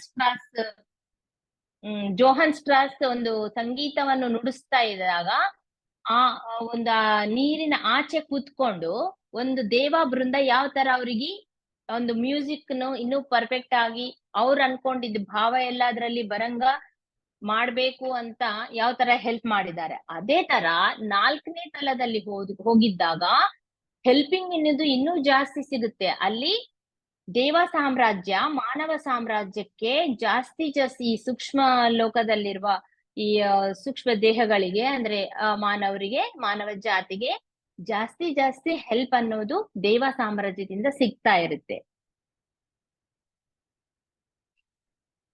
ಅಂದ್ರೆ ಈ ಐಹಿಕ ಜೀವಿತಕ್ಕೆ, ಪ್ರಾಪಂಚಿಕ ಜೀವಿತಕ್ಕೆ, ಮೆಟೀರಿಯಲಿಸ್ಟಿಕ್ ಲೈಫಿಗೆ ಮೇಲೆ ಹೋಗ್ತಾ ಇದ್ದಂಗೆಲ್ಲ, ಬೇರೆ ತಲಕ್ಕೆ ಮೂರನೇದಿಂದ ನಾಲ್ಕನೇ ತಲಕ್ಕೆ ಹೋಗ್ತಾ ಇದ್ದಂಗೆಲ್ಲ ಜಾಸ್ತಿ ಪರಿಣಿತಿ ಅನ್ನೋದು ಇರುತ್ತೆ. ಅಂದ್ರೆ ಪ್ರಾಪಂಚಿಕ ಜೀವನಕ್ಕೆ ನಾವು ದೂರ ಆಗ್ತಾ ಇರ್ತೀವಿ, ಅವಾಗ ಪರಿಣಿತಿ ಅನ್ನೋದು ಜಾಸ್ತಿ ಇರುತ್ತೆ. ಆ ಪರಿಣಿತಿ ಯಾವಾಗ ಜಾಸ್ತಿ ಇರುತ್ತಲ್ಲ, ಆ ಪರಿಣಿತಿ ಜಾಸ್ತಿ ಆಗಕ್ಕೆ ಇವ್ರ ದೇವ ಸಾಮ್ರಾಜ್ಯ ಹೆಲ್ಪ್ ಮಾಡ್ತಾ ಇರುತ್ತೆ.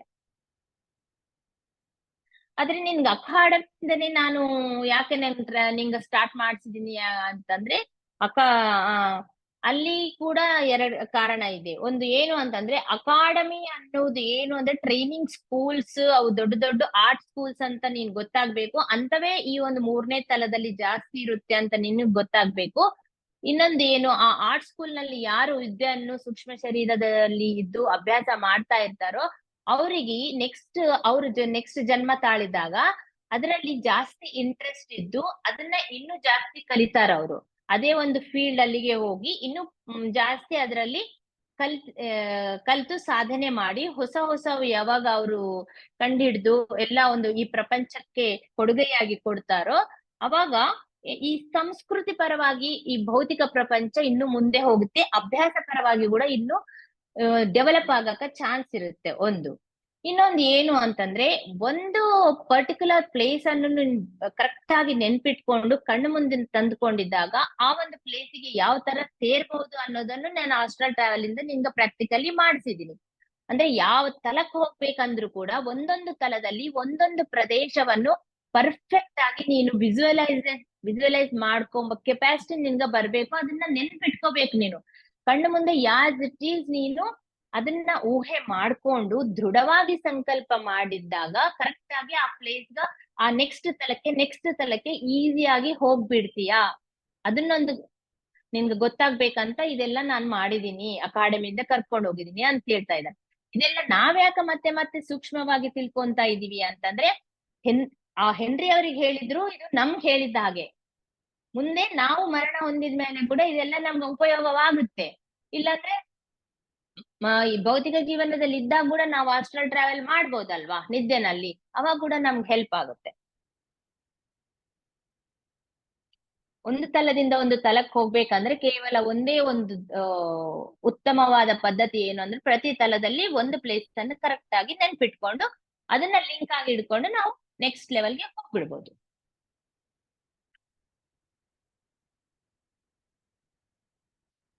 ಸೊ ಇನ್ನ ಸ್ವಲ್ಪ ಋಷಿರ ಬಗ್ಗೆ ಕೂಡ ಹೇಳ್ಬೇಕಿಲ್ಲಿ ಅಂತ ಹೇಳ್ತಾರೆ. ಋಷಿಯರು ಅಂತಂದ್ರೆ ಯಾರು, ಏನು ಋಷಿ ಅಂತ ಅವ್ರಿಗೆ ಯಾಕೆ ಅಂತಾರೆ, ಯಾವ ತರ ಇರ್ತಾರೆ ಅವರು ಅಂತಂದ್ರೆ, ಇದು ಎಲ್ಲ ಯಾಕೆ ಹೇಳ್ಬೇಕು ಅಂದ್ರೆ ನೆಕ್ಸ್ಟ್ ಪರಿಣಾಮ ಕ್ರಿಯೆಯಲ್ಲಿ ಇದೆಲ್ಲ ನಿನ್ ಯೂಸ್ ಆಗುತ್ತೆ, ಅದಕ್ಕೆ ಹೇಳ್ತಾ ಇದ್ದೀನಿ ಅಂತ ಹೇಳ್ತಾರೆ. ನಮ್ಮ ಪರಿಣಾಮ ಕ್ರಿಯೆಯಲ್ಲಿ ಯಾರಿರ್ತಾರೆ, ಈ ಮಾನವರ ಪರಿಣಾಮ ಕ್ರಿಯೆಯಲ್ಲಿ ಯಾರಿರ್ತಾರೆ, ಅವ್ರ ಜೀವನದಲ್ಲಿ ಯಾರು ಬರ್ತಾರೆ ನೆಕ್ಸ್ಟ್ ಅಂತಂದ್ರೆ ಉಪದೇಶಕರು, ಅರ್ಹತ್, ಅಡಪ್ಟ್ಸ್ ಅಂತಾರೆ ಇವ್ರನ್ನ. ಅವರು ಇಲ್ಲಾಂದ್ರೆ ಕಾಮನ್ ಲ್ಯಾಂಗ್ವೇಜ್ ನಲ್ಲಿ ಏನಂತಾರೆ ಋಷಿಗಳು ಅಂತ ಹೇಳ್ತೀವಿ ನಾವು. ಇವರೆಲ್ಲ ಉಪದೇಶಕರು ಅಂದ್ರೆ ನಮ್ಗೆ ಏನೋ ಒಂದು ಈ ಆಧ್ಯಾತ್ಮಿಕ ಬಗ್ಗೆ ಉಪದೇಶ ಮಾಡಿ ಹೊಸ ವಿಷಯಗಳು ತಿಳಿಸೋರ್ನೆ ನಾವು ಋಷಿಗಳು ಅಂತ ಕರಿತೀವಿ.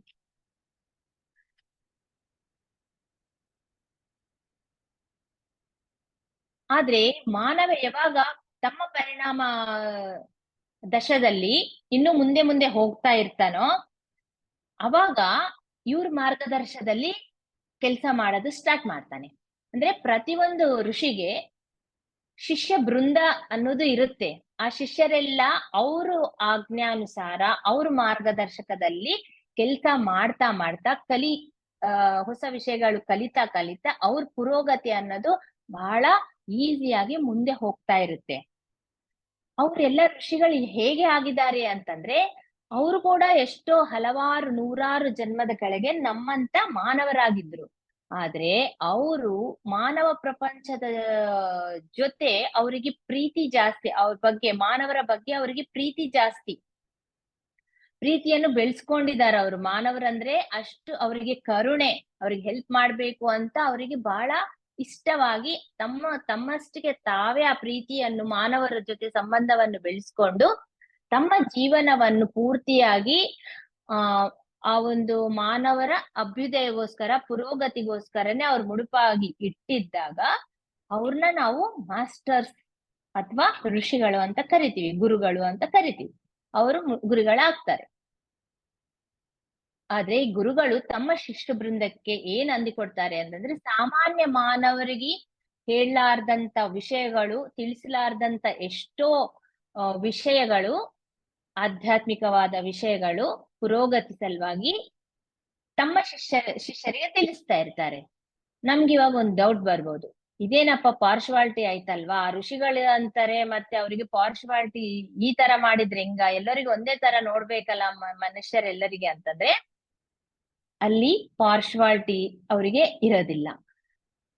ಮತ್ ಯಾವ ತರ ಅವ್ರನ್ನ ಸೆಲೆಕ್ಟ್ ಮಾಡ್ಕೊಂತಾರೆ ಶಿಷ್ಯಂದ್ರೇನೆ ಅಂತಂದ್ರೆ, ಆ ಶಿಷ್ಯಂದ್ರು ಯಾವ ತರ ಇರ್ತಾರೆ ಅಂತಂದ್ರೆ ಒಂದು ಲೋಕ ಕಲ್ಯಾಣಗೋಸ್ಕರ, ಸಮಾಜ ಸೇವೆಗೋಸ್ಕರ ತಮ್ಮ ಜೀವನವನ್ನು ಯಾರು ತ್ಯಾಗ ಮಾಡಿರ್ತಾರೋ, ಎಷ್ಟೋ ತಮ್ಮ ಒಂದು ಪರ್ಸನಲ್ ಥಿಂಗ್ಸ್ ಅನ್ನ ತ್ಯಾಗ ಮಾಡಿರ್ತಾರೋ, ಕೇವಲ ಮಾನವರಿಗೆ ಹೆಲ್ಪ್ ಮಾಡ್ಬೇಕು, ನಾನು ಏನೋ ಒಂದು ನನ್ನ ಜೀವನ ಉಪಯೋಗವಾಗಬೇಕು 4 ಜನರಿಗೆ ಅಂತ ಹಂಬಲದಿಂದ ಯಾರು ಕೆಲಸ ಮಾಡ್ತಾ ಇರ್ತಾರೋ ವಿತೌಟ್ ಎನಿ ಎಕ್ಸ್ಪೆಕ್ಟೇಷನ್, ಮತ್ತೆ ಇಲ್ಲಿ ಅದು point, this point is noted, without any expectation. ಮತ್ತೆ ತಿರುಗಿ ಅದಕ್ಕೆ ಏನು ನಾವು ಪಡಿತೀವಿ ಅನ್ನೋ ಯೋಚನೆ ಕೂಡ ಅವರಿಗೆ ಇರೋದಿಲ್ಲ. ಅಂತ ಒಂದು ಸ್ವಚ್ಛವಾದ ಮನಸ್ಸಿನಿಂದ ಯಾರು ಕೆಲಸ ಮಾಡ್ತಾ ಇರ್ತಾರೋ ಅವರಿಗೆಲ್ಲ ಈ ಒಂದು ಋಷಿಗಳು ಆಗ್ಲಿ ಗುರುಗಳಾಗ್ಲಿ ಹೆಲ್ಪ್ ಮಾಡ್ತಾ ಇರ್ತಾರೆ. ಪ್ರತಿಫಲವನ್ನು ಆಶಿಸಲಾರದೆ ಅವ್ರು ಕೆಲಸ ಮಾಡ್ತಾ ಇರ್ತಾರೆ.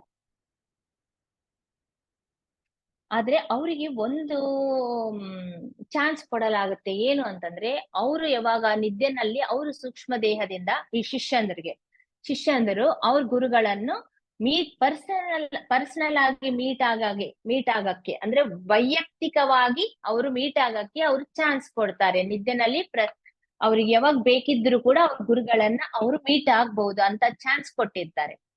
ಆದ ನಂತರ ಈ ಶಿಷ್ಯಂದ್ರೆ ಈ ತರ ಕೆಲಸ ಮಾಡ್ತಾ ಮಾಡ್ತಾ ಇದ್ದಾಗ ಎಷ್ಟೋ ಜನ್ಮಗಳು ಅವರಿಗೆ ಪ್ರತ್ಯೇಕವಾದ ಶಿಕ್ಷಣವನ್ನು ಕೊಡ್ತಾರೆ ಗುರುಗಳು. ಕೊಟ್ಟಿದ್ಮೇಲೆ ಅವರು ಕಷ್ಟಪಟ್ಟು ಕೆಲಸ ಮಾಡಿದ ನಂತರ ಅವಾಗ ಈ ಶಿಷ್ಯಂದರಿಗೆ ಇನ್ನೂ ಒಂದು ಸ್ಟೆಪ್ ಮೇಲೆ ಏರಿಸ್ತಾರೆ. ಅದೇನು ಪ್ರಮೋಷನ್ ಕೊಟ್ಟಿದಂಗೆ.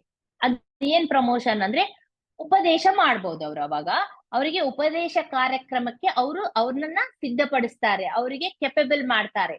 ಆ ಒಂದು ಅಂದ್ರೆ ಟೀಚಿಂಗ್. ಇನ್ನ ಅವ್ರು ಯಾವ ತರ ಮಾಡ್ತಿದ್ರೋ ಅವ್ರ ಕೆಳಗಿದ್ದವರಿಗೆ ಇವ್ರು ಟೀಚ್ ಮಾಡ್ಬೋದು, ಉಪದೇಶ ಮಾಡ್ಬೋದು. ಅದು ಕೂಡ ಒಂದು ಪ್ರಾಸೆಸ್ ಇರುತ್ತೆ. ಆ ಪ್ರಾಸೆಸ್ ಪ್ರಕಾರನೇ ಅವ್ರ ಉಪದೇಶಕ್ಕೆ ಅವ್ರನ್ನ ಸಿದ್ಧಪಡಿಸ್ತಾರೆ. ಆ ಉಪದೇಶ ಸ್ಥಿತಿಯಲ್ಲಿ ಕೂಡ ಮತ್ತು 5 ದಶಗಳಿರುತ್ತೆ. ಉಪದೇಶ ಮಾಡೋರು ಕೂಡ 5 ದಶೆಗಳನ್ನು ಕ್ರಾಸ್ ಸೇರ್ಬೇಕು. 5ನೇ ದಶ ಕೂಡ ಸೇರ್ಬೇಕು. ಅವ್ರು ಫಸ್ಟ್ ಲೆವೆಲ್ ಇಂದ second level, third, fourth, fifth ಲೆವೆಲ್ಗೆ ಸೇರಿದ ನಂತರ ಉಪದೇಶದಲ್ಲಿ ಆ ಒಂದು ಜನ್ಮಗಳಲ್ಲಿ ಆ 5ನೇ ದಶ ಏನಿರುತ್ತೆ ಉಪದೇಶದಲ್ಲಿ, ಆ ದಶಕ್ಕೆ ಸೇರಿದ ನಂತರ ಇವರಿಗೆ ಏನ್ ಸಿಗುತ್ತೆ? ಮುಕ್ತಿ ಅನ್ನೋದು ಸಿಗುತ್ತೆ. ಅಂದ್ರೆ ಮತ್ತೆ ಈ ಜನನ ಮರಣ ಚಕ್ರದಲ್ಲಿ ಅವರು ಬರ್ಬೇಕಾಗಿರುವ ಅವಶ್ಯಕತೆ ಇಲ್ಲ ಅಂತ ಡಿಕ್ಲೇರ್ ಆಗುತ್ತೆ. ಅವರು ಮುಕ್ತಿಯನ್ನು ಹೊಂದ್ಬಿಡ್ತಾರೆ ಅವಾಗ. ಅಂದ್ರೆ ಇಲ್ಲಿ ಏನ್ ಗೊತ್ತಾಯ್ತು ನಮ್ಗೆ? ಸೇವೆ ಅನ್ನೋದು ಎಷ್ಟು ಉತ್ತಮವಾದದ್ದು ಅನ್ನೋದು ಗೊತ್ತಾಯ್ತು ಇವಾಗ. ಎಲ್ಲಿ ಚಾನ್ಸ್ ಇದು ಗೊತ್ತಾಗಿದ್ಮೇಲೆ ಏನ್ ಮಾಡ್ತೀವಿ? ಎಲ್ಲಿ ಚಾನ್ಸ್ ಸಿಕ್ಕಿದ್ರೆ ಅಲ್ಲಿ ನಾವು ಹೆಲ್ಪ್ ಮಾಡಕ ರೆಡಿ ಆಗ್ಬಿಡ್ತೀವಿ. ಅದ್ ಸಮಾಜದಲ್ಲಿ ಯಾರೇ ಇರ್ಲಿ, ನಮ್ಮ ನಮ್ಮ ಕೈಯಿಂದ ಯಾವ ಹೆಲ್ಪ್ ಆದ್ರೆ ಅದು ಮಾಡಕ ನಾವು ಸಿದ್ಧರಾಗ್ತೀವಿ. ಯಾವ ತರ? ವಿತೌಟ್ ಎನಿ ಎಕ್ಸ್ಪೆಕ್ಟೇಷನ್, ಯಾವುದೇ ಫಲಿತವನ್ನು ಆಶಿಸಲಾರದೆ ನಾವು ಹೆಲ್ಪ್ ಮಾಡಕ್ಕ ರೆಡಿ ಆಗ್ತೀವಿ. ಅದಕ್ಕೆ ಈ ಸತ್ಯಗಳು ತಿಳ್ಕೋಬೇಕು. ನಮ್ಮ ಪರಿಣಿತಿ ಯಾವ ತರ ಆಗುತ್ತೆ ಫಾಸ್ಟ್ ಆಗಿ ಅಂತಂದ್ರೆ, ಸೇವೆ, ಉತ್ತಮವಾದದ್ದು ಸೇವೆ ಸೇವೆ ಸೇವೆ ಅಂತ. ಅದಕ್ಕೆ ನಮ್ಮ ಗುರುಗಳಾದ ಪತ್ರಿಜಿಯವರು ನಮ್ಗೆ ತಿಳಿಸಿಕೊಟ್ಟಿರುವುದು ಇದೆ. ನೀವು ಸೇವೆ ಮಾಡ್ಲೇಬೇಕು ಮಾಡ್ಲೇಬೇಕು ಮಾಡ್ಲೇಬೇಕು. ಅದರ ಅರ್ಥ ನಮ್ಗೆ ಫಸ್ಟ್ ಗೊತ್ತಾಗ್ತಿದ್ದಿಲ್ಲ, ಆದ್ರೆ ನಂತರ ಆಮೇಲೆ ಗೊತ್ತಾಗ್ತಾ ಇದೆ ಅದ್ರ ಇಂಪಾರ್ಟೆನ್ಸ್ ಏನು ಅಂತ.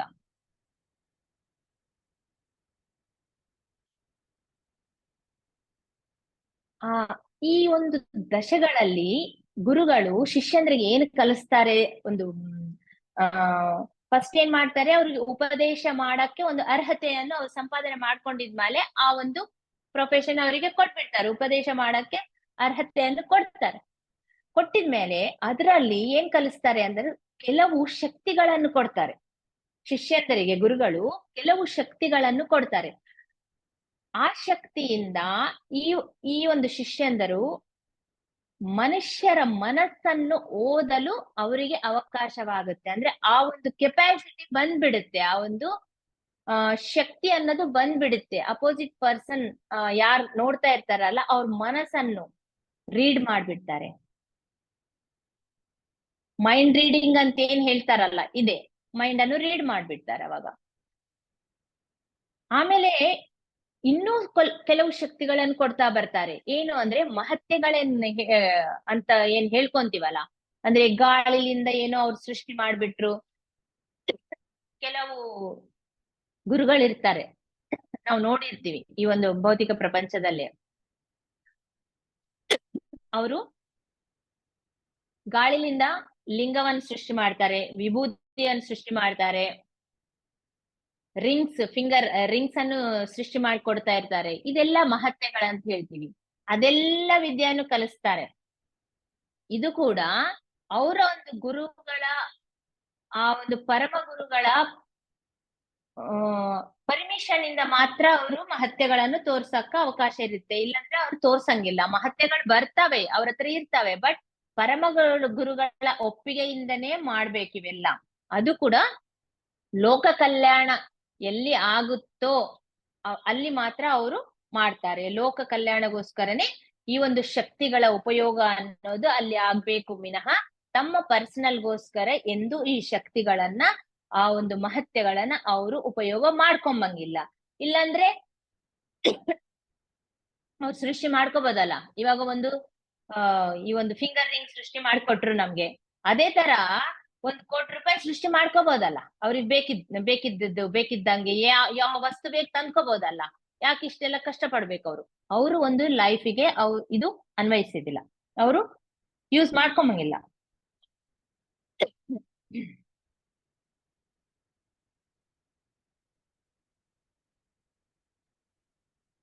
ಆದ್ರೆ ಇನ್ನೊಂದು ವಿಷಯ ಹೇಳ್ತಾರೆ ಆಚಾರ್ಯ ಅವರು, ನಿನ್ಗೆ ಏಕೆ ಡಾಫ್ನಿ ಅವ್ರ ಕಾಟೇಜ್ ತೋರ್ಸು ಅಂತ ಹೇಳಿದೀನಿ ಡಾಫ್ನಿಗೆ ಅಂತಂದ್ರೆ, ನನ್ ಕೋರಿಕೆ ಏನು ಅಂತಂದ್ರೆ, ನೀನು ಅಲ್ಲಿ ಸುತ್ತಮುತ್ತ ಇರುವ ಜನರನ್ನೆಲ್ಲ ನೋಡ್ಬೇಕು, ಅವ್ರ ಜೊತೆ ಮಾತಾಡ್ಬೇಕು, ಅವಾಗ ಇನ್ನೂ ಕೆಲವು ವಿಷಯ ನಿನ್ಗೆ ಗೊತ್ತಾಗುತ್ತೆ ಅಂತ ನಾನು ಆ ತರ ಡಾಫ್ನಿಗೆ ಹೇಳಿದ್ದೀನಿ ಕಾಟೇಜ್ ತೋರ್ಸು ಅಂತ. ಅದ್ರಿಂದ ಏನಾಗುತ್ತೆ, ನೀನ್ ಅವ್ರನ್ನ ಮೀಟ್ ಆಗಿದೆ, ನೆಕ್ಸ್ಟ್ ಏನ್ ಮಾಡಿದೀನಿ, ನಿನ್ನೆ ಹೋಗಿ ಅಸ್ಟ್ರಲ್ ಟ್ರಾವೆಲ್ ಮಾಡಿ ಅವ್ರನ್ನೆಲ್ಲ ಡಾಕ್ಟರಿ ಫ್ರೆಂಡ್ಸ್ನೆಲ್ಲ ಮೀಟ್ ಆಗಿದ್ದಾಗ ಅವರಲ್ಲಿ ನಿನ್ಕಿಂತನೂ ಕಡಿಮೆ ಪರಿಣಿತಿ ಹೊಂದಿದವರು ಕೂಡ ಇದಾರಲ್ಲಿ. ಆದ್ರೆ ಅವ್ರಿಗೆ ಗೊತ್ತಾಗುತ್ತೆ, ನಿನ್ನ ಜೀವನ ನೋಡಿ ಏನ್ ಗೊತ್ತಾಗುತ್ತೆ ಅಂತಂದ್ರೆ, ಈ ಒಂದು ಪೀಟರ್ ಹೆನ್ರಿ ಬೇರೆ ಭೌತಿಕ ತಲಕ್ಕೆ ಸಂಬಂಧಪಟ್ಟಿರುವ ವ್ಯಕ್ತಿ. ಅವ್ರ ಚೈತನ್ಯ ಬೇರೆ, ನಮ್ ಚೈತನ್ಯ ಬೇರೆ. ಆದ್ರೂ ಸಹ ಇವ್ರೇನ್ ಮಾಡ್ತಾ ಇದ್ದಾರೆ ಪೀಟರ್ ಅವರು ಅಂತಂದ್ರೆ, ತಮ್ಮದೇ ಆದ ಒಂದು ಜೀವನವನ್ನು ಅಲ್ಲಿ ನಡೆಸಬೇಕು ಅಂತ ಆ ಯೋಚನೆ ಮಾಡಿ ಅಲ್ಲಿ ಆ ತರ ಸೆಟ್ ಮಾಡ್ಕೊಂತ ಇದ್ದಾರೆ ಅವರು.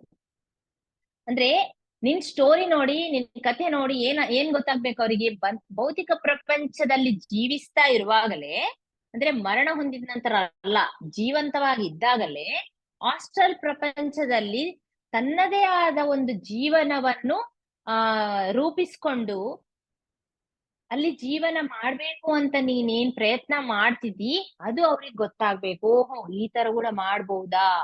ಅಂದ್ರೆ ಇಬ್ಬರು ಸೇರಿ ಒಂದೇ ತಲೆ ಜೀವನ ಮಾಡಕ್ಕಂತೂ ಆಗೋದಿಲ್ಲ. ಇವಳು ಡಾಫ್ನಿ ಬಂದು ಭೌತಿಕ ಲೋಕದಲ್ಲಿ ಜೀವನ ಮಾಡಕ್ ಆಗೋದಿಲ್ಲ. ಇವ್ರೇ ಅಲ್ಲಿ ಹೋಗಿ ಸ್ವಲ್ಪ ಹೊತ್ತು ಕಳೆದು ಬರ್ಬೋದು. ಎಷ್ಟು ಟೈಮ್ ಅವ್ರಿಗೆ ಲಿಮಿಟೇಷನ್ ಇರುತ್ತೋ ಅಷ್ಟು ಟೈಮ್ ಸ್ಪೆಂಡ್ ಮಾಡಿ ಅಲ್ಲಿ ಕೂಡ ಒಂದು ಜೀವನವನ್ನು ಅವರು ಇಬ್ಬರು ಸೇರಿ ಜೀವಿಸಬಹುದು ಅನ್ನೋ ವಿಷಯ ಗೊತ್ತಾಗ್ಬೇಕು. ಇದು ಕೇವಲ ಅವ್ರಿಗಲ್ಲ, ನಮಗೂ ಗೊತ್ತಾಗ್ಬೇಕು ಅಂತ ತಿಳಿಸ್ತಾ ಇದ್ದಾರೆ. ಸೊ ಇದೆಲ್ಲ ನಿನ್ಗೆ ಅರ್ಹತೆ ಎಲ್ಲಿಂದ ನೀನ್ ಪಡೆದಿದ್ದಿ, ಗತ ಜನ್ಮದಲ್ಲಿ ನೀನು ಮಾಡಿದಿ, ಎಷ್ಟೋ ಕೆಲಸ ಮಾಡಿದೆ, ಅದರ ಸಲುವಾಗಿ ನಿನ್ಗೆ ಈ ಹಾಸ್ಟೆಲ್ ಪ್ರಯಾಣದ ಬಗ್ಗೆ ನಿನ್ಗೆಲ್ಲ ತಿಳಿಸಲಾಗಿದೆ. ಎಲ್ಲರಿಗೆ ತಿಳ್ಸೋದಾಗಲ್ಲ, ಅವ್ರ ಅರ್ಹತೆ ಪ್ರಕಾರ ಇದೆಲ್ಲ ನಾಲೆಡ್ಜ್ ಕೊಡಲಾಗುತ್ತೆ. ಇನ್ನೊಂದೇನು, ನೀನ್ ಇವಾಗ ಏನ್ ಯೋಚನೆ ಮಾಡ್ತಾ ಇದೀಯಾ, ಈ ಒಂದು ಅವ್ರ ಪೀಟರ್ ಏನ್ ಬರ್ಕೊಂಡಿದಾರಲ್ಲ, ಆ ಜ್ಞಾನ ಎಲ್ಲ ಒಂದು ಪುಸ್ತಕ ರೂಪದಲ್ಲಿ ತರಬೇಕು, ನಾನ್ ಪ್ರಿಂಟ್ ಮಾಡಿಸ್ಬೇಕು, ಎಲ್ಲ ಕರೆಕ್ಟ್ ಆಗಿ ಮಾಡಿ ಮತ್ತೆ ಪ್ರಿಂಟ್ ಮಾಡಿಸ್ಬೇಕು. ಪ್ರಿಂಟ್ ಮಾಡಿಸಿದ್ರೆ ಮಾತ್ರ ಪುಸ್ತಕಗಳು ತಗೊಂಡು ಎಲ್ಲರೂ ಓದ್ತಾರೆ, ಎಷ್ಟೋ ಲಕ್ಷಾಂತರ ಜನಕ್ಕೆ ಉಪಯೋಗವಾಗುತ್ತೆ. ನೀನ್ ಯೋಚನೆ ಮಾಡ್ತಾ ಇದೀಯಲ್ಲ, ಅದು ಬಹಳ ಬಹಳ ಉತ್ತಮವಾದ ಆಲೋಚನಾ. ಇಂಥ ಯೋಚನೆ ಇದ್ರೆ ಮಾತ್ರ ನಾವು ಪರಿಣಿತಿ ಅನ್ನೋದು ಹೊಂದ್ತೀವಿ. ಇದೇನು ಸೇವಾ ಭಾವನೆ, ಇದು ಕೂಡ ಒಂಥರ ಸೇವಾ ಭಾವನೆ. ನಿನ್ ಉದ್ದೇಶ ಚೆನ್ನಾಗಿದೆ, ಅದಕ್ಕಾಗಿ ನಿನ್ ಪ್ರಗತಿ ಕೂಡ ನಿಂದು ಚೆನ್ನಾಗಿದೆ ಅಂತ ಹೇಳ್ತಾರೆ.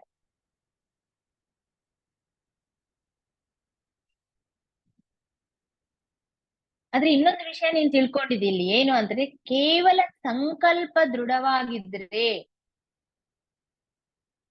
ನಿನ್ಗೆ ವಿಜಯ ಅನ್ನೋದು, ಭವಿಷ್ಯತ್ತಿನಲ್ಲಿ ನಿನ್ಗೆ ವಿಜಯ ಅನ್ನೋದು ಸಿಕ್ಕೇ ಸಿಗುತ್ತೆ. ನೀನು ಕಷ್ಟಪಟ್ಟು ಕೆಲಸ ಮಾಡಿದ್ದಾಗ, ಡೆಡಿಕೇಟೆಡ್ ಆಗಿ ನೀನು ಟ್ರೈ ಮಾಡಿದಾಗ, ಕೆಲಸ ಮಾಡಿದಾಗ ನಿಂಗೆ ಏನ್ ಸಿಗುತ್ತೆ, ವಿಜಯ ಅನ್ನೋದು ತಥ್ಯ. ಭವಿಷ್ಯತ್ತಿನಲ್ಲಿ ವಿಜಯ ಅನ್ನೋದು ತಥ್ಯ ಅನ್ನೋದು ನಿನ್ಗ ಇವಾಗ ಕ್ಲಿಯರ್ ಆಗಿ ಗೊತ್ತಾಗಿದೆ. ಅದೇ ವಿಷಯ ನಮಗೂ ಗೊತ್ತಾಗ್ಬೇಕು ಅಂತ ಇದೆಲ್ಲ ಹೇಳ್ತಾ ಇದ್ದಾರೆ. ಯಾರು ದೃಢವಾದ ಸಂಕಲ್ಪದಿಂದ ಪ್ರಯತ್ನ ಮಾಡ್ತಾರೋ ಅವರಿಗೆ ಸಿಕ್ಕೇ ಸಿಗುತ್ತೆ ಅವ್ರು ಅನ್ಕೊಂಡಿದ್ದು ಅಂತ.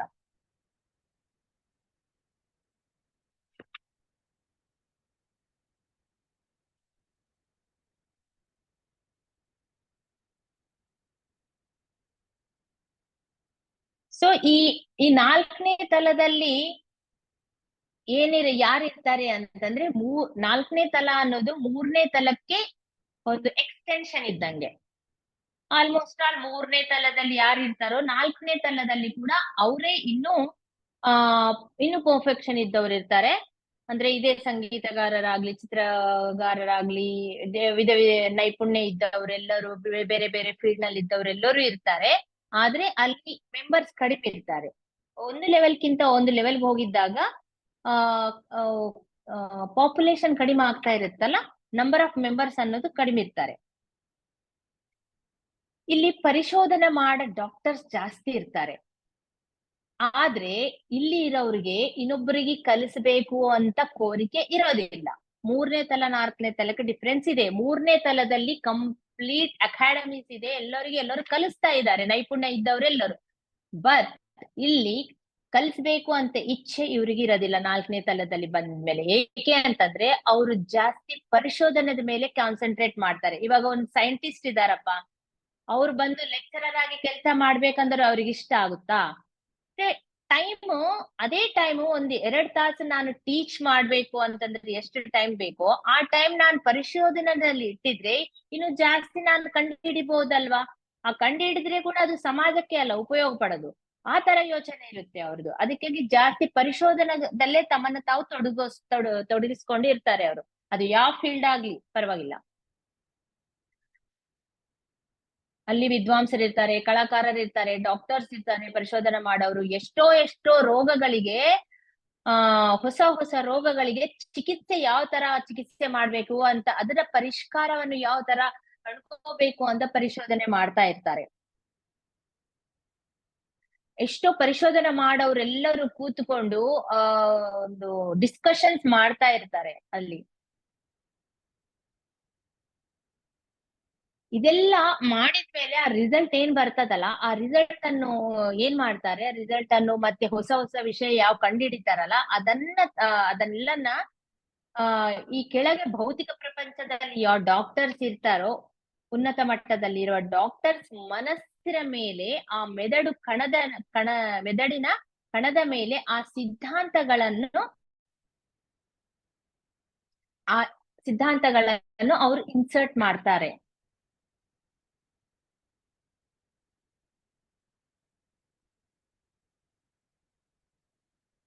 ಅವರು ಮಾಡಿದ ಪರಿಶೋಧನೆ ಒಂದು ಪರಿಪೂರ್ಣ ದಶಕ ಸೇರಿದ ಮೇಲೆ ಅದರ ಸಿದ್ಧಾಂತಗಳನ್ನು, ಅದರ ಆ ಎಫೆಕ್ಟ್ ಅನ್ನು ಅದೇನ್ ಮಾಡ್ತಾರೆ ಅಂದ್ರೆ ಒಂದು ಐಡಿಯಾ ಅನ್ನು ಆ ಮೆದಡ್ ಕಣದಲ್ಲಿ ಅವರು ಬರಂಗೆ ಮಾಡ್ತಾರೆ. ಅದಕ್ಕೆ ಜಾಸ್ತಿ ಈ ಇಂಟರ್ವ್ಯೂಸ್ ನಲ್ಲಿ ಕೇಳಿದಾಗ ಹೊಸ ವಿಷಯ ಯಾವ್ದಾದ್ರು ಪರಿಶೋಧನೆಯಲ್ಲಿ ಕೆಳಗಿರುವ ಡಾಕ್ಟರ್ಸ್ ಕಂಡಿಡಿದ್ದಾರೆ ಅಂದ್ಮೇಲೆ ಇಲ್ಲಿ ಇಂಟರ್ವ್ಯೂಸ್ ತಗೊಳ್ಳೋದು ಸಾಮಾನ್ಯ. ಎಷ್ಟೋ ಚಾನೆಲ್ಸ್ ಅವರು ಅವ್ರನ್ನ ಇಂಟರ್ವ್ಯೂ ಮಾಡ್ತಿರ್ತಾರೆ. ಇಂಟರ್ವ್ಯೂ ಮಾಡಿದಾಗ ಅವ್ರನ್ನ ಒಂದು ಕ್ವಶನ್ ಕೇಳಿದಾಗ, ನೀವು ಯಾವಾಗ ಈ ಒಂದು ಫ್ಲಾಶ್ ಆಯ್ತು, ಈ ಐಡಿಯಾ ನಿಮ್ಗೆ ಫ್ಲಾಶ್ ಆಯ್ತು ಅಂತ ಕೇಳಿದ್ದಾಗ ಅವರು ನಿಮ್ಗೆ ನಿದ್ದೆನಲ್ಲಿ ಅಂತ ಅವ್ರು ಹೇಳ್ತಾರೆ, ನಾನು ಡೀಪ್ ಸ್ಲೀಪ್ ನಲ್ಲಿದೆ, ನಾನ್ ನಿದ್ದೆದಿಂದ ಎದ್ದ ತಕ್ಷಣ ನನ್ಗೂ ಒಂದು ಫ್ಲಾಶ್ ತರ ಒಂದು ಐಡಿಯಾ ಬಂತು, ಅದನ್ನೇ ನಾನು ಇಂಪ್ಲಿಮೆಂಟ್ ಮಾಡಿ ಟ್ರೈ ಮಾಡಿ ನೋಡಿದ್ರೆ ಅದು ಸಕ್ಸಸ್ ಆಯ್ತು ಅಂತ ಹೇಳ್ತಾರೆ. ಎಲ್ಲಿಂದ ಬಂತು? ನಿದ್ದೆನಲ್ಲೇ ಯಾಕೆ ಬಂತು ಅಂದರೆ ಈ ಆಸ್ಟ್ರಲ್ ತಲದಿಂದ ಇವರೆಲ್ಲ ಈ ಒಂದು ರೆಸ್ಟಿಂಗ್ ಸ್ಟೇಜ್ ನಲ್ಲಿರುವ ಈ ಭೌತಿಕ ದೇಹದಲ್ಲಿರುವ ಈ ಸೂಕ್ಷ್ಮ ದೇಹದಲ್ಲಿರುವ ಆ ಮೆದುಳಿಗೆ ಅವರು ಇನ್ಸರ್ಟ್ ಮಾಡ್ತಾರೆ, ಇದೊಂದು ಐಡಿಯಾಸ್ ಅನ್ನೋದು ಬರುವಂಗ ಕಳಿಸ್ತಾರೆ ಅವರು. ಸೊ ಈ 4ನೇ ತಲದಲ್ಲಿ ಕೂಡ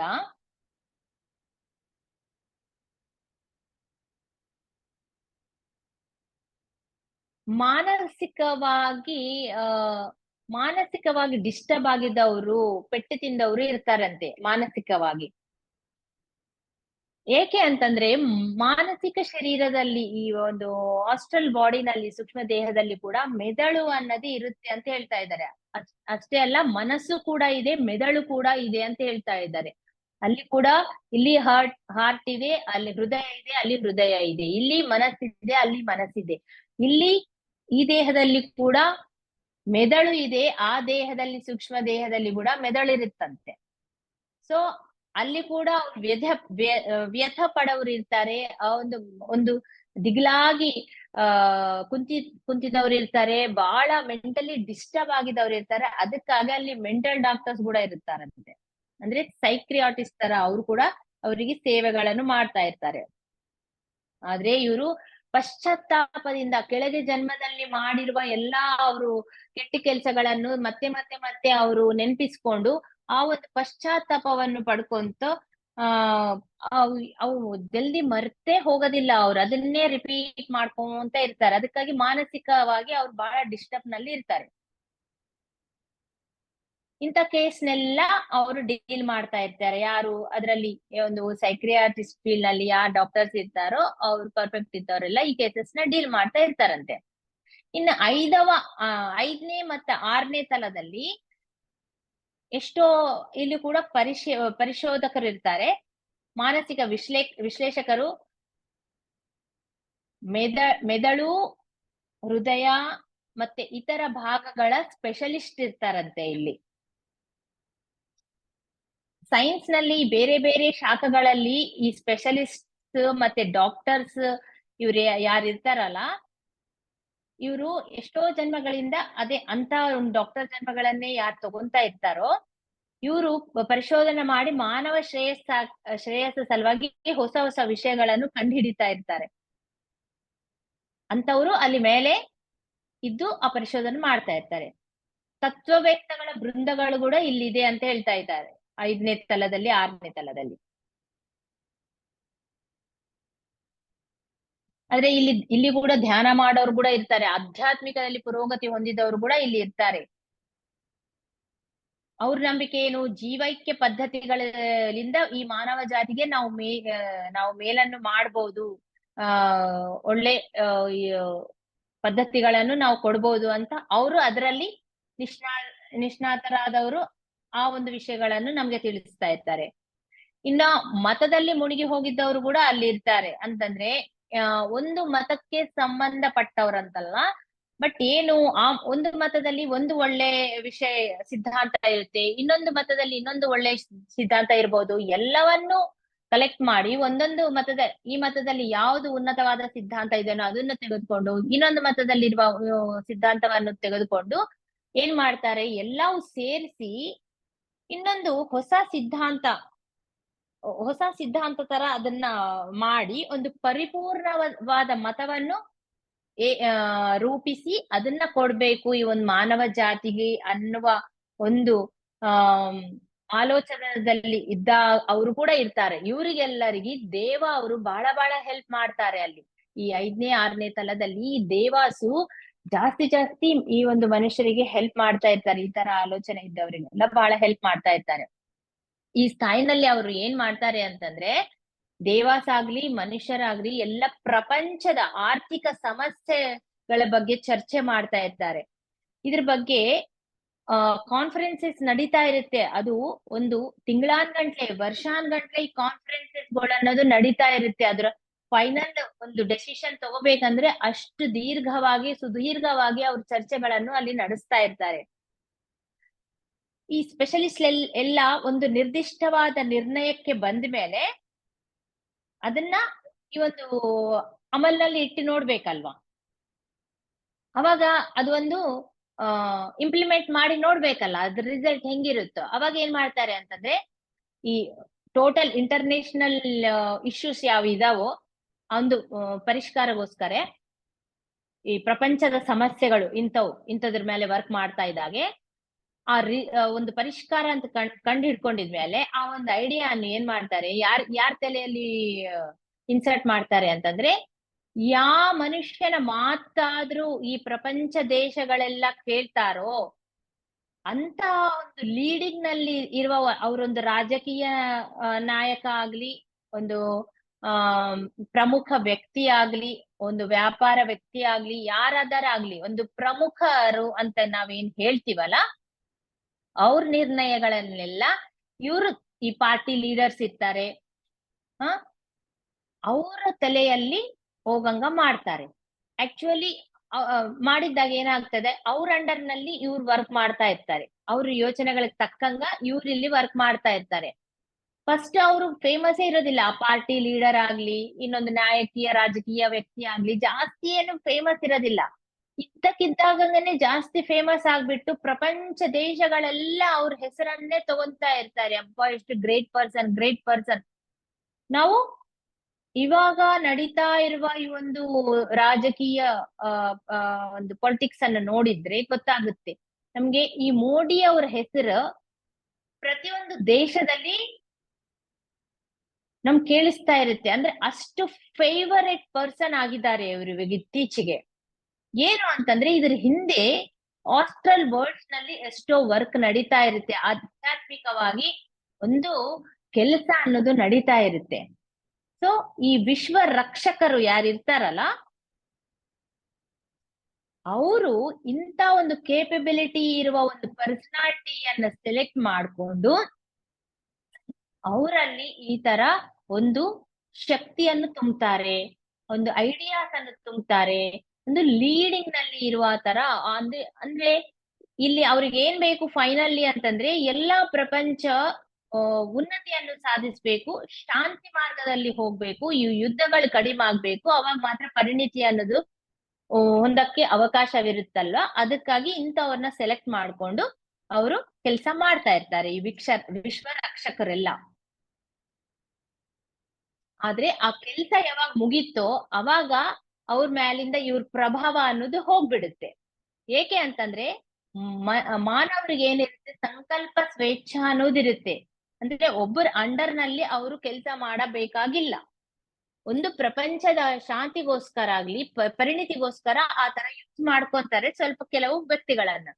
ಆ ಕೆಲಸ ಮುಗ್ದ ನಂತರ ಆ ಒಂದು ಎಫೆಕ್ಟ್ ಅನ್ನೋದು ಅವ್ರ ಮೇಲಿಂದ ತೆಗೆದು ಬಿಡ್ತಾರೆ. ಏಕೆ ಅಂತಂದ್ರೆ ಇವರು ಈ ವಿಶ್ವ ರಕ್ಷಕರು ಇವ್ರ ಜೀವನದಲ್ಲಿ ಜಾಸ್ತಿ ಕಾಲ ಇಂಟರ್ಫಿಯರ್ ಆಗ್ಬಾರ್ದು, ಅದು ವಿಶ್ವ ನಿಯಮಕ್ಕೆ ವಿರುದ್ಧ. ಅಂದ್ರೆ ಅವ್ರ ಸಂಕಲ್ಪ ಸ್ವೇಚ್ಛದಿಂದ ಅವ್ರು ನಡಿಬೇಕು. ಆದ್ರೆ ಸಮ್ ಕೇಸಸ್ ನಲ್ಲಿ ಮಾತ್ರ ಈ ತರ ಮಾಡ್ಬೇಕಾಗಿದೆ ಅಷ್ಟೇ ಆಗ್ಲಿ. ಯಾವಾಗ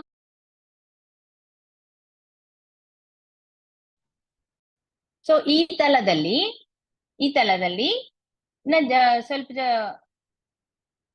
ಸ್ವಲ್ಪ ಜನ ಎದ್ರ ಮೇಲೆ ವರ್ಕ್ ಮಾಡ್ತಾ ಇರ್ತಾರೆ ಅಂತಂದ್ರೆ, ಇವಾಗ ದಿನ ದಿನ ಒಂದು ಪಾಪ್ಯುಲೇಷನ್ ಅನ್ನೋದು ಬೆಳೀತಾ ಇದೆಯಲ್ಲ, ಈ ಆಹಾರ ಸಿಗೋದ್ ಕಷ್ಟ ಆಗ್ತಾ ಇದೆ ಭೂಮಿ ಮೇಲೆ, ಈ ಆಹಾರದ ಸಮಸ್ಯೆ ಅನ್ನೋದು ಜಾಸ್ತಿ ಆಗ್ತಾ ಇರುತ್ತೆ. ಆ ಆಹಾರದ ಸಮಸ್ಯೆ ಮೇಲೆ ಕೆಲಸ ಮಾಡ್ತಾ ಇರ್ತಾರೆ. ಮತ್ತೆ ಅದಕ್ಕಾಗಿ ಏನ್ ಮಾಡ್ತಾರೆ, ಹೊಸ ಹೊಸ ವ್ಯವಸಾಯದ ಪದ್ಧತಿಗಳನ್ನು ಕಂಡಿಡಿದು ಇಲ್ಲಿ ಮಾನವರಿಗೆ ಅವರು ಸೇರಿಸ್ತಾ ಇರ್ತಾರೆ. ಯಾರು ಆ ಫೀಲ್ಡ್ ಅಲ್ಲಿ ವರ್ಕ್ ಮಾಡ್ತಾ ಇರ್ತಾರೋ ಅವರಿಗೆ ಈ ಹೊಸ ಹೊಸ ಪದ್ಧತಿ ಎಲ್ಲಿಂದ ಬರ್ತಾ ಇದೆ? ಇವಾಗ ಡೇ ಬೈ ಡೇ ಎಷ್ಟು ಫಾಸ್ಟ್ ಆಗಿ ಪುರೋಗತಿ ಅನ್ನೋದು ಈ ಭೂಮಿ ಮೇಲೆ ನಡೀತಾ ಇದೆ. ಎಲ್ಲ ವೈರ್ಲೆಸ್ ಬಂದ್ಬಿಡುತ್ತೆ, ಎಲ್ಲ ಇಂಟರ್ನೆಟ್, ನಮ್ ಬೇಕಾಗಿದ್ದ ಇನ್ಫಾರ್ಮೇಶನ್ ಎಲ್ಲ ನಮ್ ಕೈಯಲ್ಲಿ ಮೊಬೈಲ್ ನಲ್ಲೇ ಇದೆ. ಇದೆಲ್ಲ ಹೇಗೆ ಸಾಧ್ಯ? ಇಷ್ಟು ಟೆಕ್ನಾಲಜಿ ಹೆಂಗ ಬೆಳೀತಾ ಇದೆ ಅಂತಂದ್ರೆ, ಮೇಲಿನ ಲೋಕದಲ್ಲಿ ಇರುವ ದೇವಗಳಾಗ್ಲಿ, ದೇವ ಸಾಮ್ರಾಜ್ಯ ಆಗ್ಲಿ, ಮಾನವ ಸಾಮ್ರಾಜ್ಯ ಆಗ್ಲಿ, ಇವರಿಗೆಲ್ಲರಿಗೆ ಹೆಲ್ಪ್ ಮಾಡ್ತಾ ಇದೆ ನಮ್ಗೆ ಅಂತ ಅರ್ಥ. ಇಂಥ ಕಾನ್ಫರೆನ್ಸ್ಗೆ ಕೂಡ ನೀನು ಅಟೆಂಡ್ ಆಗ್ಬೋದು. ಆದ್ರೆ ಈ ಕಾನ್ಫರೆನ್ಸ್ ಗಳೆಲ್ಲ ತಿಂಗಳಾನ್ಗಂಟ್ಲೆ ವರ್ಷಾನ್ಗಂಟ್ಲೆ ನಡೀತಾ ಇರ್ತಾವೆ. ಆದ್ರೆ ನಿನ್ಗೆ ಪರಿಮಿತಿ ಇದೆ. ಪೀಟರ್ಗೆ ಏನಿದೆ? ಪರಿಮಿತಿ ಇದೆ, ಟೈಮ್ ಲಿಮಿಟೇಷನ್ ಇದೆ. ಬೆಳಗ್ಗೆ ತನ್ನ ಭೌತಿಕ ಶರೀರ ಎಚ್ಚರ ಆಗೋದ್ಕಿಂತ ಮುಂಚೆನೆ ಅವ್ರು ಬಂದ್ಬಿಡ್ಬೇಕು. ಅದಕ್ಕೆ ನಿನ್ಗೆ ಅಷ್ಟು ಚಾನ್ಸ್ ಸಿಗೋದಿಲ್ಲ. ಸ್ವಲ್ಪ ಹೊತ್ತಾದ್ರೆ ನೀನ್ ಮೀಟಿಂಗ್ ಅಟೆಂಡ್ ಮಾಡ್ಬೋದು.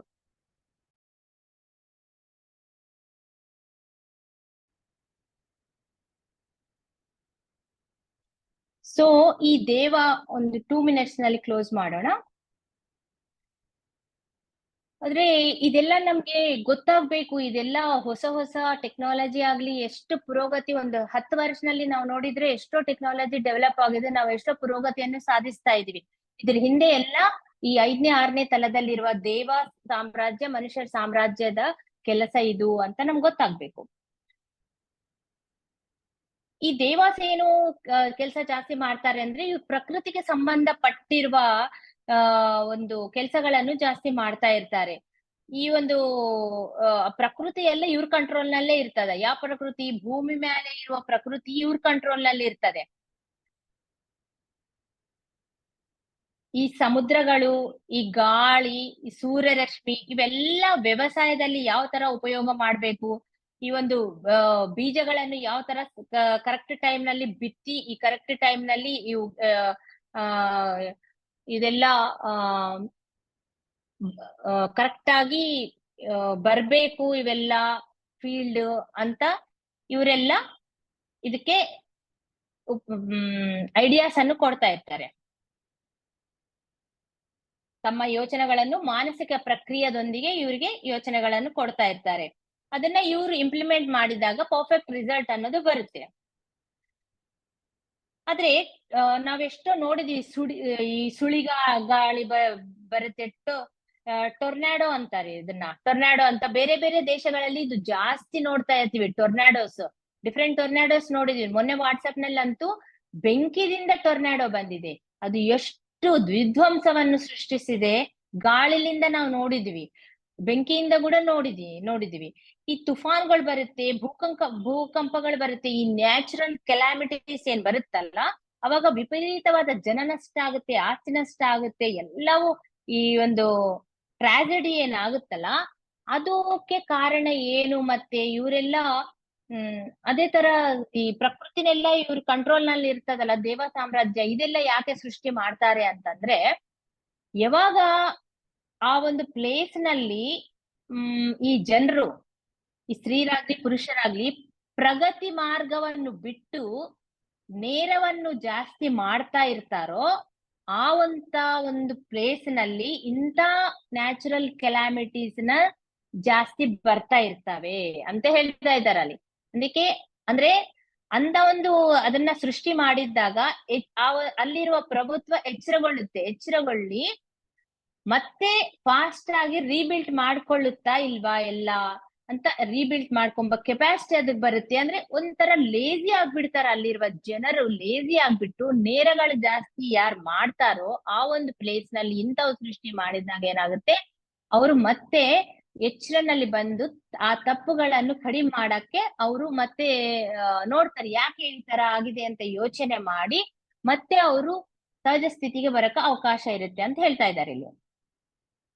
ಈ ತುಫಾನು ಭೂಕಂಪ ಎಲ್ಲ ಅವ್ರ ಕಂಟ್ರೋಲ್ ನಲ್ಲೇ ಇರುತ್ತಂತೆ. ಆದ್ರೆ ಇಂಥ ಒಂದು ನ್ಯಾಚುರಲ್ ಕೆಲಾಮಿಟೀಸ್, ಈ ಸೃಷ್ಟಿ ಪ್ರಕೃತಿ ವೈಪರೀತ್ಯಗಳು ಆದಾಗ ಆ ದೇವ ಸಾಮ್ರಾಜ್ಯದಿಂದ ನೂರಾರು ದೇವಗಳನ್ನು ಇಲ್ಲಿಗೆ ಕಳಿಸಲಾಗುತ್ತೆ ಹೆಲ್ಪಿಂಗ್ ಸಲುವಾಗಿ. ಯಾಕಂದ್ರೆ ಮರಣ ಅನ್ನೋದು ಜಾಸ್ತಿ, ಮರಣದ ಸಂಖ್ಯೆ ಜಾಸ್ತಿ ಆಗುತ್ತೆ, ಸಾವಿರಾರು ಜನ ಪಟ ಮರಣ ಹೊಂದುತ್ತಾ ಇರ್ತಾರೆ ಫಾಸ್ಟ್ ಆಗಿ. ಅವಾಗ ಅವರು ಸಡನ್ ಆಗಿ ಹಾಸ್ಟ್ರಲ್ ದೇಹದಿಂದ ಹೊರಗೆ ಬಂದ್ಬಿಡ್ತಾರೆ ಈ ಒಂದು ಶರೀರವನ್ನು ಬಿಟ್ಟಾಗ. ಅವಾಗ ಕನ್ಫ್ಯೂಷನ್ ಸ್ಟೇಟ್ ನಲ್ಲಿ ಇರ್ತಾರೆ, ಭಯ ಪಟ್ಟಿರ್ತದೆ ಸೂಕ್ಷ್ಮ ದೇಹ. ಅವರೆಲ್ಲರಿಗೆ ಎಕ್ಸ್ಪ್ಲೇನ್ ಮಾಡಿ ಆ ಒಂದು ಹಾಸ್ಟ್ರಲ್ ಲೋಕಕ್ಕೆ ಕರ್ಕೊಂಡು ಹೋಗಿ ಅವ್ರನ್ನ ಸಮಾಧಾನ ಮಾಡೋಗೋಸ್ಕರ ಎಷ್ಟೋ ದೇವಗಳು ಕೆಳಗೆ ಇಳಿದು ಬರ್ತಾರಂತೆ. ಅವ್ರಿಗೆ ಏನ್ ಬೇಕು ಇದೆಲ್ಲ ನೋಡಿ ಅವರು ರಾಷ್ಟ್ರದ ಸಹಾಯಕರಿಗೆ ಎಷ್ಟೋ ಜನ ಬಂದು ಅವ್ರನ್ನ ಮುಂದಕ್ಕೆ ಕರ್ಕೊಂಡು ಹೋಗಕ್ಕೆ ಅವಕಾಶ ಮಾಡಿಕೊಡ್ತಾರೆ, ಸಹಾಯ ಮಾಡ್ತಾ ಇರ್ತಾರೆ.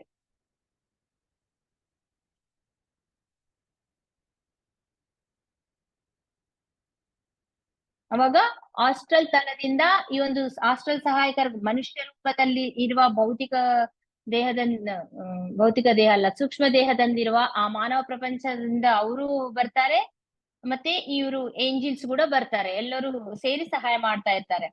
ಈ ಏಳನೇ ಹಾಸ್ಟೆಲ್ ತಲೆ ಬಗ್ಗೆ ನಾಳೆ ತಿಳ್ಕೊಂಬೋಣ. ಹಾಸ್ಟೆಲ್ ದ್ವಿತೀಯ ಮರಣ ಮತ್ತೆ ಹಾಸ್ಟೆಲ್ ಇವಾಗ ಟೈಮ್ ಆಗ್ಬಿಟ್ಟಿದೆ. ಸೊ ಏಳನೇ ಹಾಸ್ಟೆಲ್ ತಲೆ ಬಗ್ಗೆ ನಾಳೆ ತಿಳ್ಕೊಂಬೋಣ. ಅದು ದಾಟಿದ್ರೆ ಮಾತ್ರ, ಏಳನೇ ಹಾಸ್ಟೆಲ್ ತಲ ದಾಟಿದ್ದಾಗ ಮಾತ್ರ ನಾವು ಮನೋಮಯ ಪ್ರಪಂಚಕ್ಕೆ ಹೋಗಕ ಸಾಧ್ಯವಾಗುತ್ತೆ. ಅಂದ್ರೆ ನಾವು ನಮ್ಗೆ ಒಂದು ಪ್ರಮೋಷನ್ ಅನ್ನೋದು ಬರುತ್ತೆ. ಅದು ಹೇಗೆ ಮಾಡ್ಕೋಬೇಕು ಅನ್ನೋದು ಕೂಡ ನಾಳೆ ತಿಳ್ಕೊಂಬೋಣ. ಅಲ್ಲಿವರೆಗೂ ಈ ಒಂದು ಜ್ಞಾನವನ್ನು ತಿಳಿಸ್ಕೊಟ್ಟಿರುವ ಎಲ್ಲ ಮಾಸ್ಟರ್ಸ್ಗೆ, ಗುರುಗಳಿಗೆ ಧನ್ಯವಾದಗಳು ತಿಳಿಸೋಣ. ಮತ್ತೆ ನಾಳೆ ಭೇಟಿಯಾಗೋಣ. ಅಲ್ಲಿವರೆಗೂ ನಮಸ್ಕಾರ.